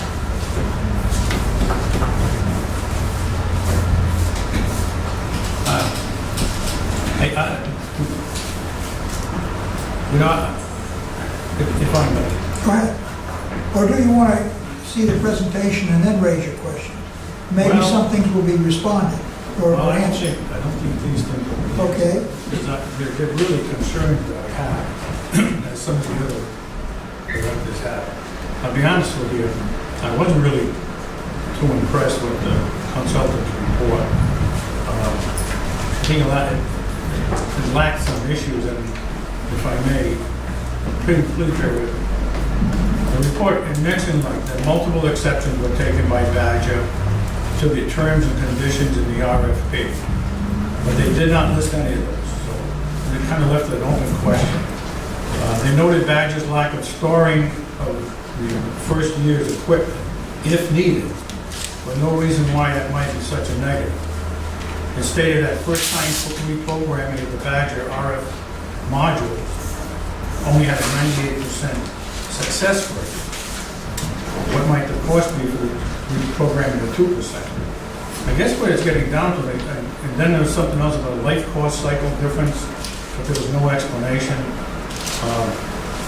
It gets back to what Gina said. I really would like to have seen a cost analysis of the options that include the man-hour cost of installation, conversion, new personnel required after the system's conversion, because there was something mentioned in your slide program about that. I'd certainly like to hear from Randy, our IT, and his input on the pros and cons of the cloud technology system, because I know that's something that you definitely weren't going to do. I would have liked to hear something from him about that. Finally, we're like inundated with all this information. The last minute I got the response from the consultant here as to the letter that I had emailed to me from Mr. Johnson, I believe, and Mr. McGuire. I think the board is inundated with a whole lot of information here that's very hard to absorb at this meeting. I personally would like to see, I'd like to suggest maybe a special board committee to review the cost analysis of the information, maybe talk to the staff, some of the vendor reps, before we vote on this proposal. I think there's just too much information here for us to absorb at this point in time, especially if we're going to have to vote on it. That's my input right now. Thank you. Okay. It's a lot of money, and, if I were looking at the relative importance of replacing all of our meters versus those that are failing versus connecting to East Providence, I think the connection to East Providence is of far greater urgency and importance. And I repeat, I am not going to vote on this until I see a cost-benefit analysis. Chairman? Well, the main issue is the fact that we do need to, if we're going to continue even to replace meters piecemeal, we have to determine what What our system, standard is. I agree. what we're going with. I agree. Even if we don't do everything now, even if we do one at a time, we have to determine where we're going with this before we spend much more money on the old system. I agree. But I don't understand some of the conclusions that you reached about cloud versus self-hosting. I heard a little bit of a coherent explanation tonight about cellular versus radio, but that was not spelled out in here, and the relative cost of A versus B. I don't know what the 6,000 meters that are failing would cost to replace. Could we do those with our own staff versus outside? So there are a lot of questions here that I would expect to have answered before we vote yes or no. Mr. Chairman? A month ago, I first questioned the meters solely on the principle of why our personnel couldn't be installing them. I thought that was a figure left out in the open. And I thought I had, over the month, developed some pretty easy reasons why I was going to vote against it.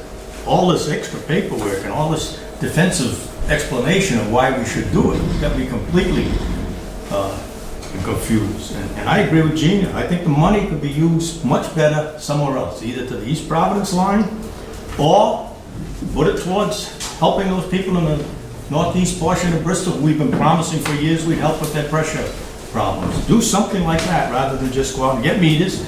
It's evident the money's coming in, we're collecting. Doesn't seem to be a problem with sending the bills out to the customers. And I think this figure is going to escalate more than, I mean, we're saying $2.5 million just to buy them. And what are we going to do? Put them in a shed until we get a contract out to hire somebody to install them? And that could be another $1 million. So I just think the money could be used better. Well, in the except I system. think we clearly have 6,000 meters that have a limited life, and we need to decide upon what a standard is going forward. So I do agree. But that's pretty much what we've done over the years, Gina, replace them as they need to be replaced. Well, it's getting to the point where we can't use the old meter system. We have to go to a new meter system. So where do we go for the future? Now as we're starting, we have to replace those 6,000 and then on after that. Well, then why aren't we buying 6,000 meters? We can, and that's the way it was bid. But year one is to replace those 6,000 meters. If the board just wants to do that at this point, we can do that. I am not voting for anything until I see a cost benefit Can I make a analysis. suggestion? Yes. Picking up on what Ray just said, this is clearly, I mean, I think we're all kind of seeing, this is probably, the meters some meters have to be replaced. The decision has to be made. But this type of back and forth at a regular board meeting is going to get a little too extensive. So it may make some sense to appoint a subcommittee where you could have a workshop and discuss with Pam. You could give her a task to be saying, I'd like to see a cost-benefit analysis. So within a committee, you might be able to do that, and you might be able to have a discussion that's a little bit, targeted just to that. So I heard Ray say that might make some sense, and certainly anybody could attend. Why don't we just have another meeting with that sole, because You could do that. what I can foresee now is we have a committee of 3 or 4, whatever it is, then the people who weren't on the committee are going to have the same kind of questions raised that they didn't raise because they weren't there.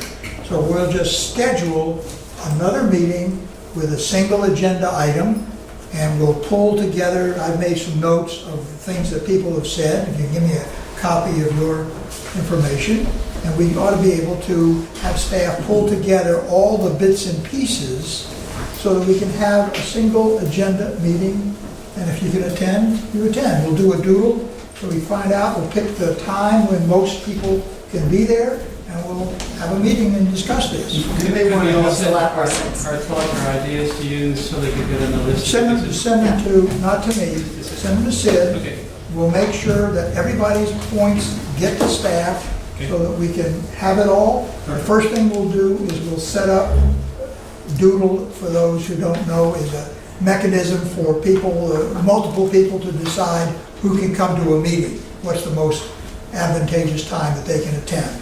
We use that little process, and it makes it easier to find out who can be there. I would also suggest that if any board members have any specific questions that they want to answer, that you, again, send them to Sid. Don't send a group email. Right, just to Sid. That way, if the questions are sent to Sid ahead of time, you can come into the next meeting with the staff being prepared to answer. Right, well, we don't want to wait till the last minute. We want the questions to come in quickly. The first thing we'll do is we're going to find out how soon we can all get together. So we're going to leave forward with Sid to set that up. Well, we have a meeting scheduled on September 29th. You mean to go down to, yeah, that's our next September meeting. 29th is our next scheduled meeting. Except that's a monthly meeting. I'd like to make this a special meeting before September 29th. We do 1 in 2 weeks. Well, that's what we're going to figure out. That's what we're going to ask. You'll get an email, you'll go to Doodle, you'll tell us if you're going to attend, we'll put the time and several dates, and everyone will respond. And then we'll tell you exactly how many people, because if history tells us, everybody's not going to be there in a quick meeting. But we'll do the best we can. What I'd like to see, if I can interject here, is scrapping this as if it didn't exist. And you're charged with the task of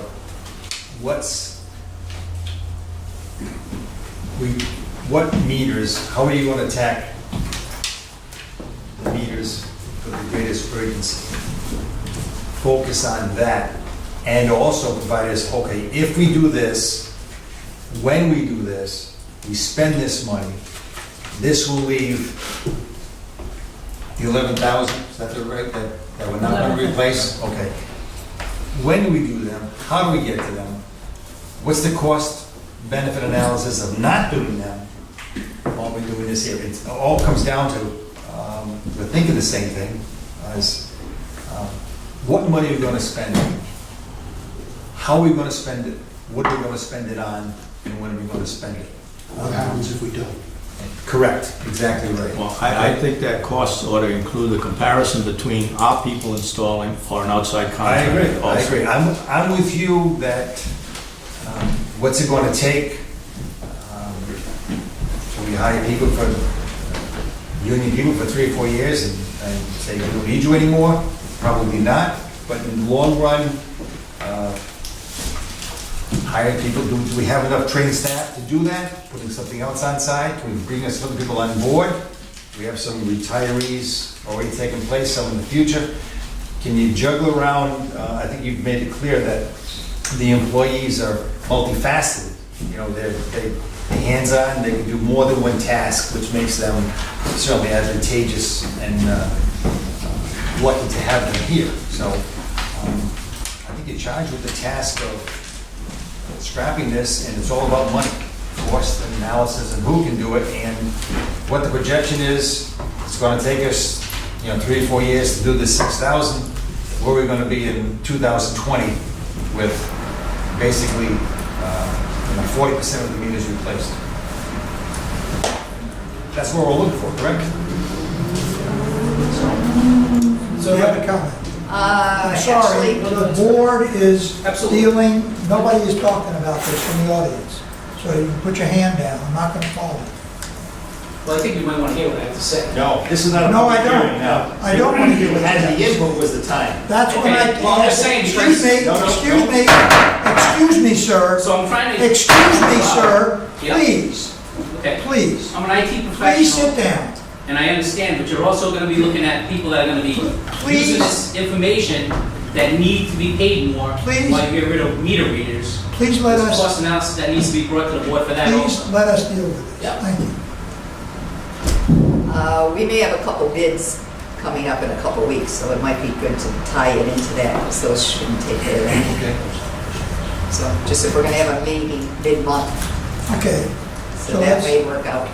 well, we're gonna check with everybody to see who can come. We're gonna make sure that we pick the date that most people can be there, certainly staff.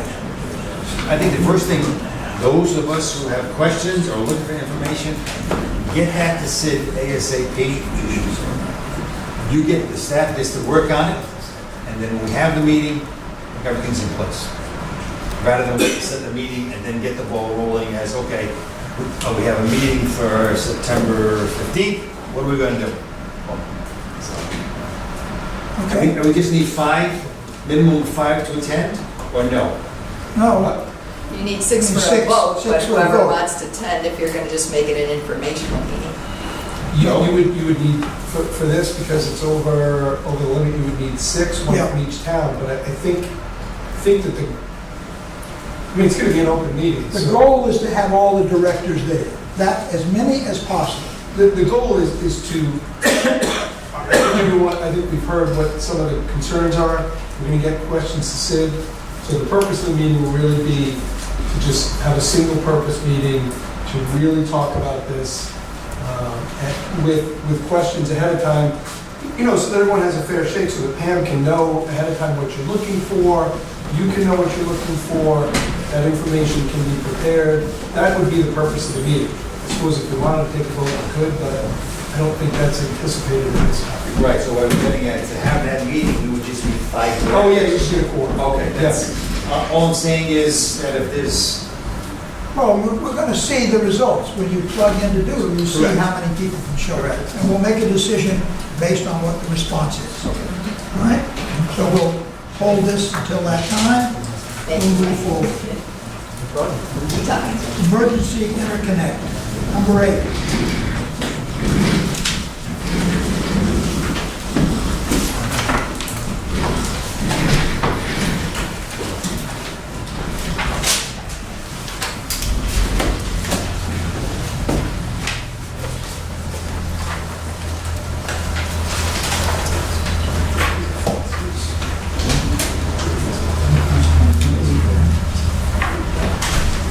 Pam, you're up.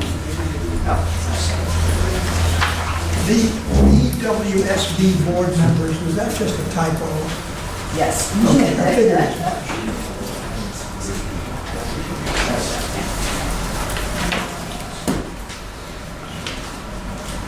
Yes. This is our emergency interconnection with East Providence 16-inch water main. This is our first step in at least getting a little more backup for the system. This would give us 2, maybe to 2.5 million gallons of water a day by connecting into East Providence main that runs right in front of our connection with Providence. So this would connect directly into our 30-inch water main that comes down as our main supply. We went out to bid. We did end up with 2 very well qualified bidders. D'Ambra, noted here, is presently doing our Medicom project and doing an excellent job, was the low bidder by a very low amount. There was not much left on the table, so it was a very competitive bid. So we would like to have the contract awarded to D'Ambra. The bid amount, $353,382. I move that we award the contract to So, Pam, if I'm to understand, just. I'll second that for discussion. Okay. So if I'm to understand what you're saying, this would complete an emergency connection that would be able to accommodate 2 million gallons a day, is that correct? That's correct. I have a question. Sure. On the bid sheet, which was, I think, the last attachment. The breakdown, the cost breakdown, Yes. item 15 really stuck out. I can't understand why D'Ambra had a unit price and a total cost of $1 for dewatering and drainage, and yet Boyle and Fogarty had $5,000 cost. I think we saw this before on the Yes. Medicom Avenue, Yeah. how they look at basically nuts and bolts or whatever it is that they use. They're essentially gambling, they're not going to have to do much. And if they do, it's all they're gonna get And that's paid. the nature of bids in general. Right, they've done that, we've seen This that wasn't a before. mistake, they knew what they were doing. Correct, correct. And that's how you beat somebody by $2,000 in a large We've bid. seen that. I think that was pointed out to us. Yeah. One of the other Nobody bids. that was not awarded, they might have come out and tried to explain the dollar details. Another one, someone already had their equipment there from another, they didn't have to mobilize. They already had the equipment there because they had another contract going. So they didn't have to have a mobilizing cost. Or they have all the stone in the yard. and all that. Yeah. Or they're And the tires, located the nearby. machinery, I mean, there's a million answers. Okay, so we got a motion. But also, I wanted to mention that the overall project cost is approximately $450,000. Do we need to approve that as well? Yes, please. Now, what, So we have to- Because it's up to 450, anything above that, we would come back to the board. No, but I mean, when we're now. It's a double motion. There's two motions. Two motions. The two motions are one motion Well, for two figures. It's one motion, right? Isn't It it? should be Yes. one So motion. I was out of order. I apologize. Well, we're still Along dis- that line, it's one Well, motion. we're still discussing the Yes. motion. We're gonna ask Pam, Yes, how is this gonna be inspected? and we actually do hire, our, in this case, it'll be CDM. We'll hire Again, a I have CDM that question. inspector. We don't have enough personnel and No, we staff don't. here. We've got 4 engineers. No, we do not have a staff that's available to do the inspection. We do have a number of operators that can do it, but we have them out on other jobs. does that make And up? that's the problem we have with, saying we're trying to keep a very tight organization. And the fact that we don't have a lot of time to be going and installing meters or doing other work. We've added so much to our baseline work and our maintenance and regular work duties that we don't have the flexibility of doing additional work as it comes along. We actually have to stop doing some things that we were mandated we have to do and try to reschedule around those. And it's becoming very difficult. So we optimize all of our personnel to the extent we possibly can. How did you then run a water treatment plant with fewer personnel than you have? We had more personnel More than we do now, and we did not do the amount of work we do now. We've added an awful lot of work to the distribution group, which we're focusing more on now, and the facilities work as well.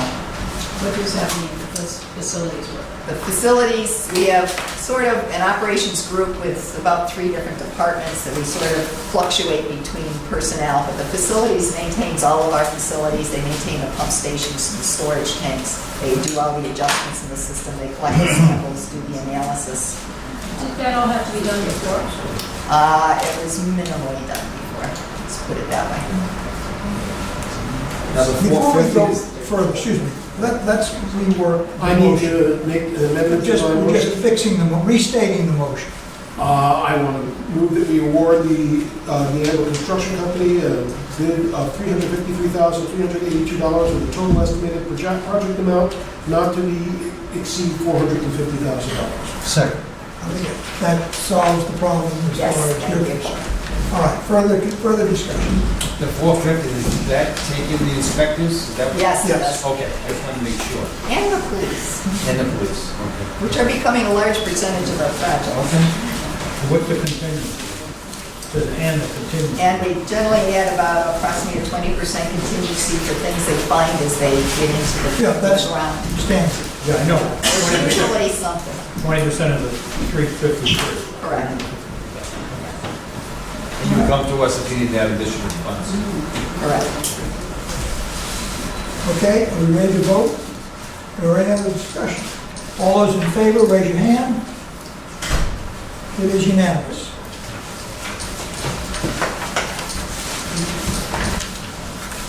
Okay, the Nayett Road Pump Station improvements, upgrades.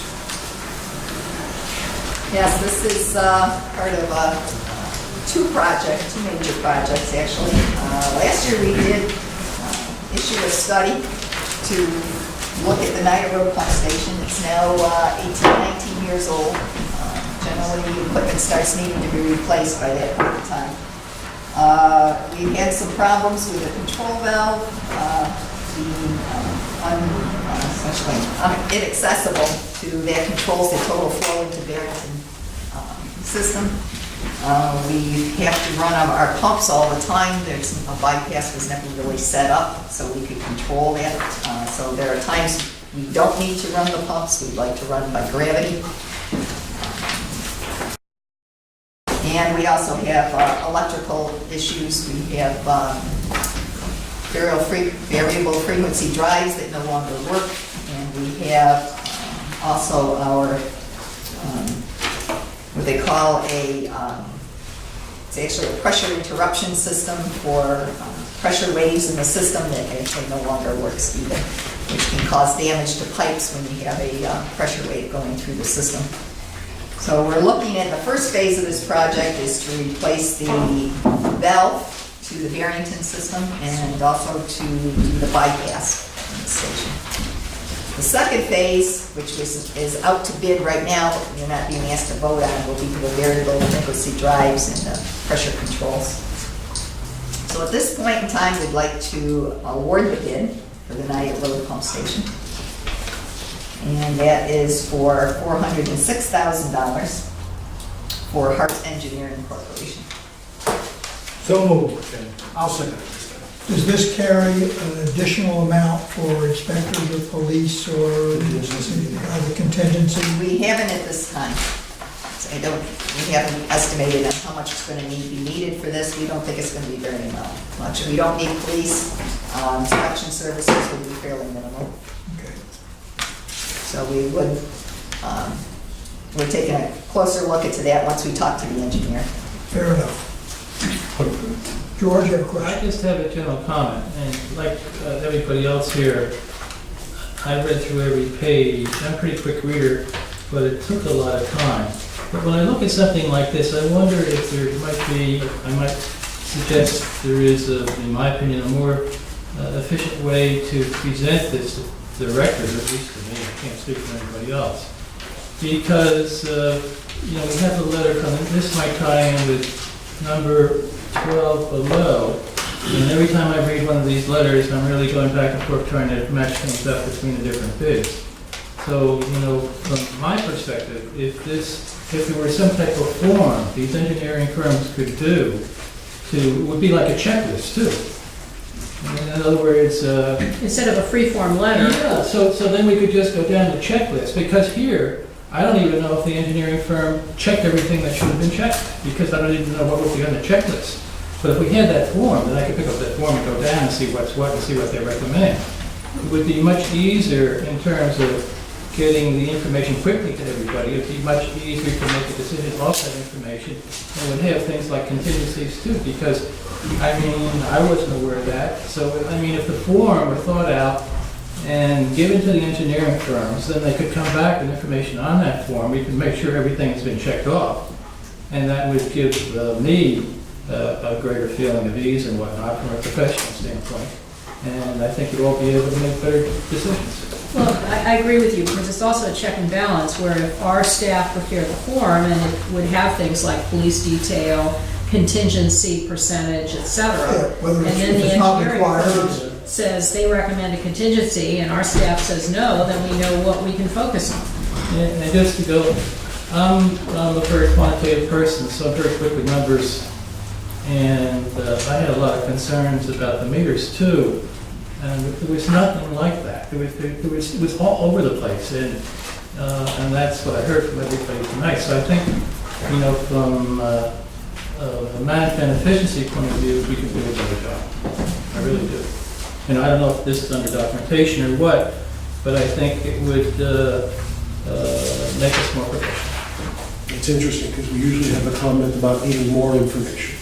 No, because I agree with you. more information, because what we don't, I don't think, I can only talk for myself, I don't think we need, I haven't read this much since my first year in college. That was, I read Adam Smith about economics and whatnot, but I don't think it's productive for us to need to spend this much time reading when it could be presented to us in a condensed format, so we could just go through it quickly. Makes sense. Whatever's going to make it. Make my life easier. Very good. But I would have this paper for when you get the question that isn't in the summary. I have one question about the tower submittal, which was missing everything. Yes. Are they a fly-by-night new company or something, or what? They essentially build structures. So, Hot engineering? No, there was another bid from Tower Construction that we actually ended up throwing out because they didn't have any experience in doing this type of work. This, one other thing, on this form, and my associate over here mentioned it in one of the first meetings, I think this form could have a line relative to their financial level of togetherness and whatnot. In other words, maybe the engineering firm could go out and get a B&B report and put that on the form, so it'd be right there.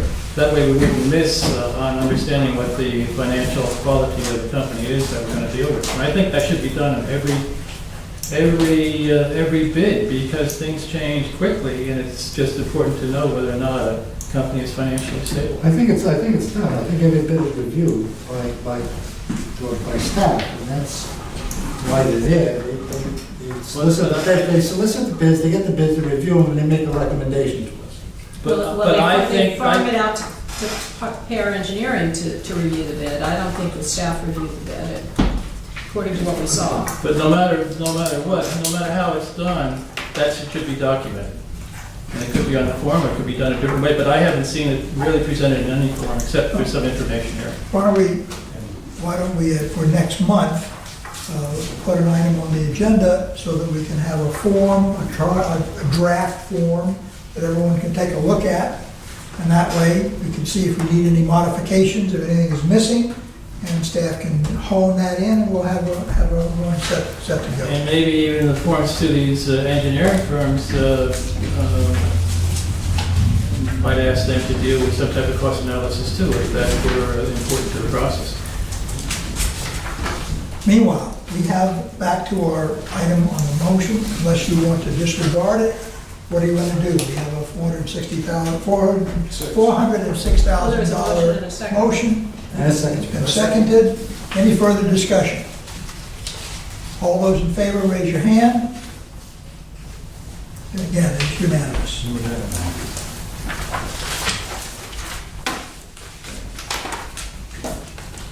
Paving contract. Yes, this is an annual bid for paving. Again, it would list all of the possible quantities we might need per individual item, and then provide an overall total based on the quantities that are specified. It doesn't mean we'll actually be spending all of this money. It may be less, maybe more, but it's based on the actual individual projects and quantities used. I think the form of the motion should be to award the contract of $208,855 to JML Excavation of Bristol, Rhode Island, based on the estimated quantity of work to be performed. So moved. And so second.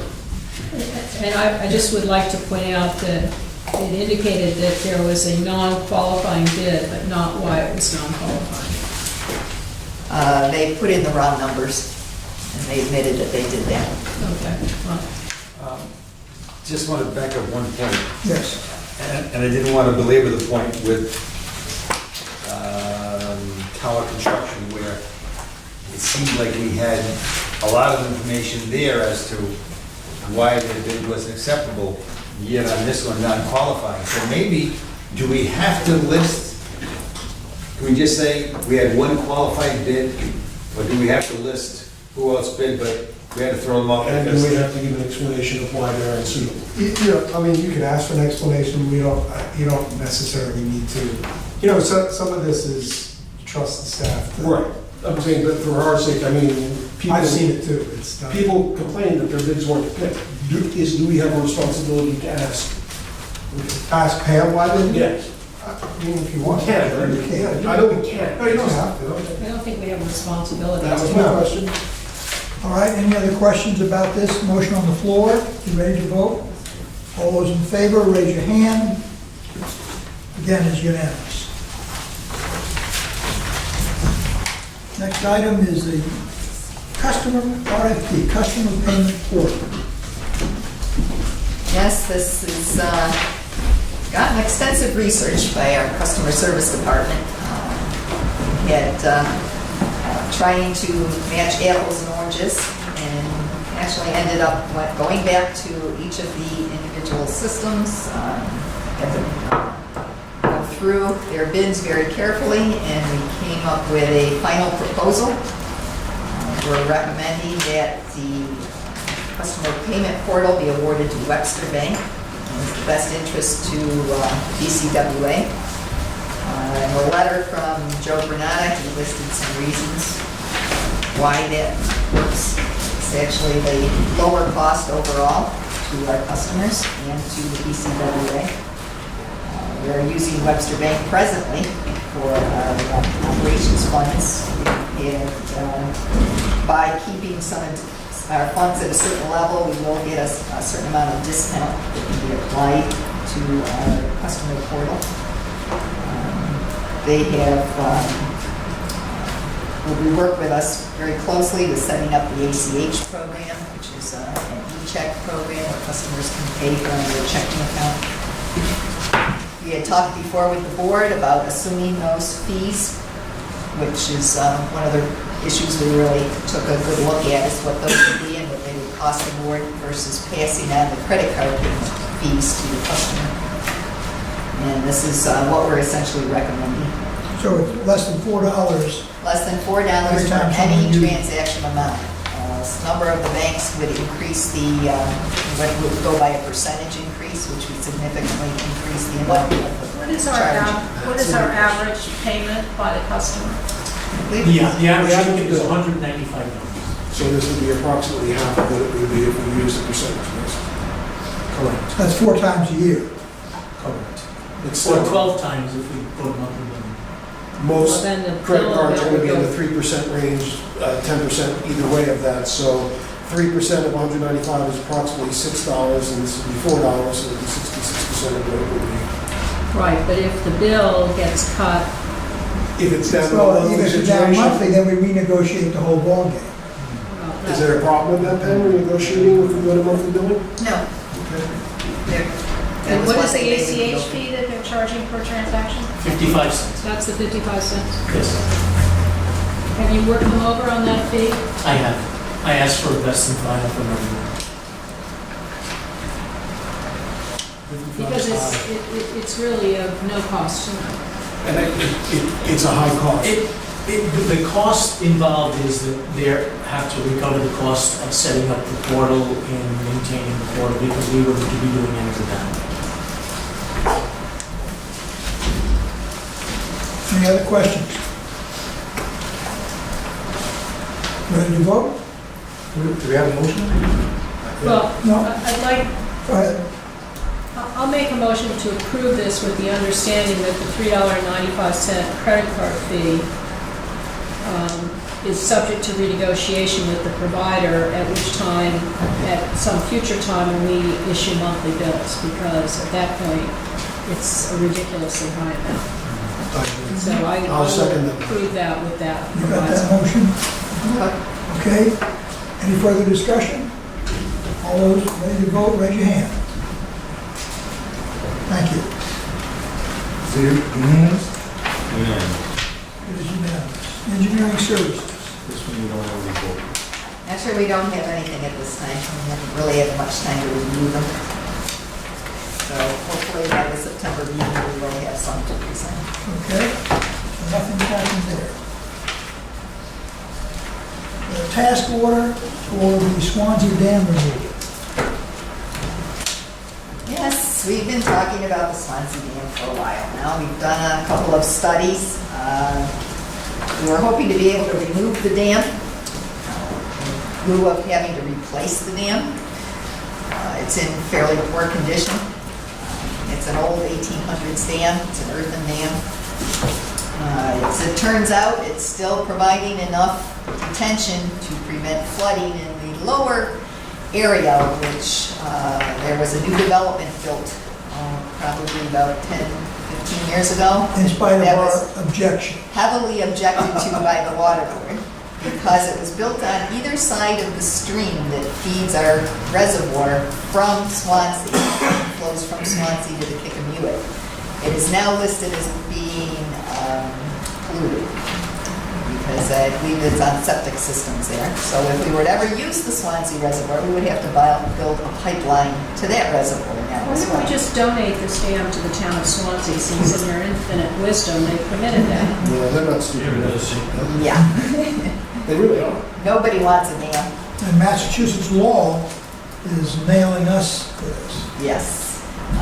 So I made this suggestion before, that we transfer this to an SPV, special purpose vehicle, single entity vehicle. And then back to. Want to deal with that? I think you have a hard time doing that. I think the position that Swansea's put us in is untenable. They polluted our water supply. What's the consideration for the transfer? We can figure that out.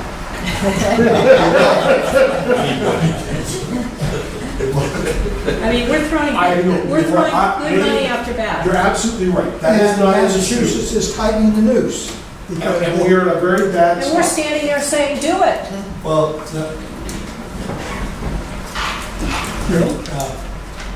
I don't disagree. Well, we've had conversations about this in the past. Question right now is, should we spend $15,000 to get some formal study and then go in front of the Rhode Island Water Resources Board, who is really at this point one person and has no money and has no nothing? Is it an exercise in futility? Or do we just leave it as it is and wait for a lawsuit? That's, I suppose we should do that. Any comments, Joe? No, I mean, this goes back to the, us having to keep these properties under law. I think we need relief from our legislators. We're gonna meet with them tomorrow, so we're gonna have a report that'll be generated and sent to everybody that'll let you know what was the attitude that we were getting from the government. Independent of that, Mr. Chairman, we need relief from the General Assembly. The people you're meeting with tomorrow can't give us that. So as soon as the November election happens, I think we need all of our Bristol, Warren, Barrington legislators armed with getting us out from under maintaining those reservoirs. I don't disagree with you, except that when we met last time, we said, we'll prepare this. No, we will prepare this. The Director of Administration, we will take care of this. So when they tell you that, do you spit in their eye and say, I don't believe you? Or do you assume What's the they're going to take definition of care of it? stupidity? That's why we're meeting with them tomorrow. And if they give you that same assurance, what then? We'll let you know what's going on, and we probably will I have our... recommend we hold off on this until we know more. Yeah. Okay. By not spending the 15,000, So let's put this on next month's agenda. That's fine, let's continue it. Just continue it to next month's agenda. if we're looking to get out from underneath the Massachusetts, then it doesn't make sense to spend the 15 at this time. Does that make sense, Joe? Your only problem is you have DEM violations that you're dealing with. And then potential willful negligence. Is that one of the dams that we're, is the Swansea Dam one of the dams that we're dealing with DEM, or is that That's Massachusetts. Okay. We are dealing with them on, on the other one? yeah, we had an inspection. That's 50 years. Kicking you it. Okay. And actually, we'll be spending more money on that one. Okay. The quarterly charge-offs. Before we get off this, when I read the report, it wasn't clear to me in the report that if this dam went away tomorrow, that it would create a flooding situation that was serious. It would create enough of a flooding issue that it would be opposed to removing the dam. Well, yeah, just like we oppose them polluting our water that we could have to draw from in an emergency, and they ignored us. But it only takes one person to oppose it to shoot it down. which comes back to an issue we're having with the Buick dam, our upper level dam. Any of the land, any of the people that own property around it, if they oppose us taking out that dam, it's done. We're not allowed. But fortunately for this one, we own the property and the town of Warren owns the balance of the property. So we would have to speak with the town to get their permission, essentially, to move forward with looking into removing the dam.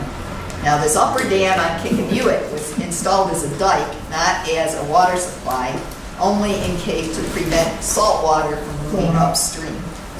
We'd like to remove it because it's no longer serves a purpose. And actually, the Fish and Wildlife wouldn't mind seeing it removed because it would allow fish travel.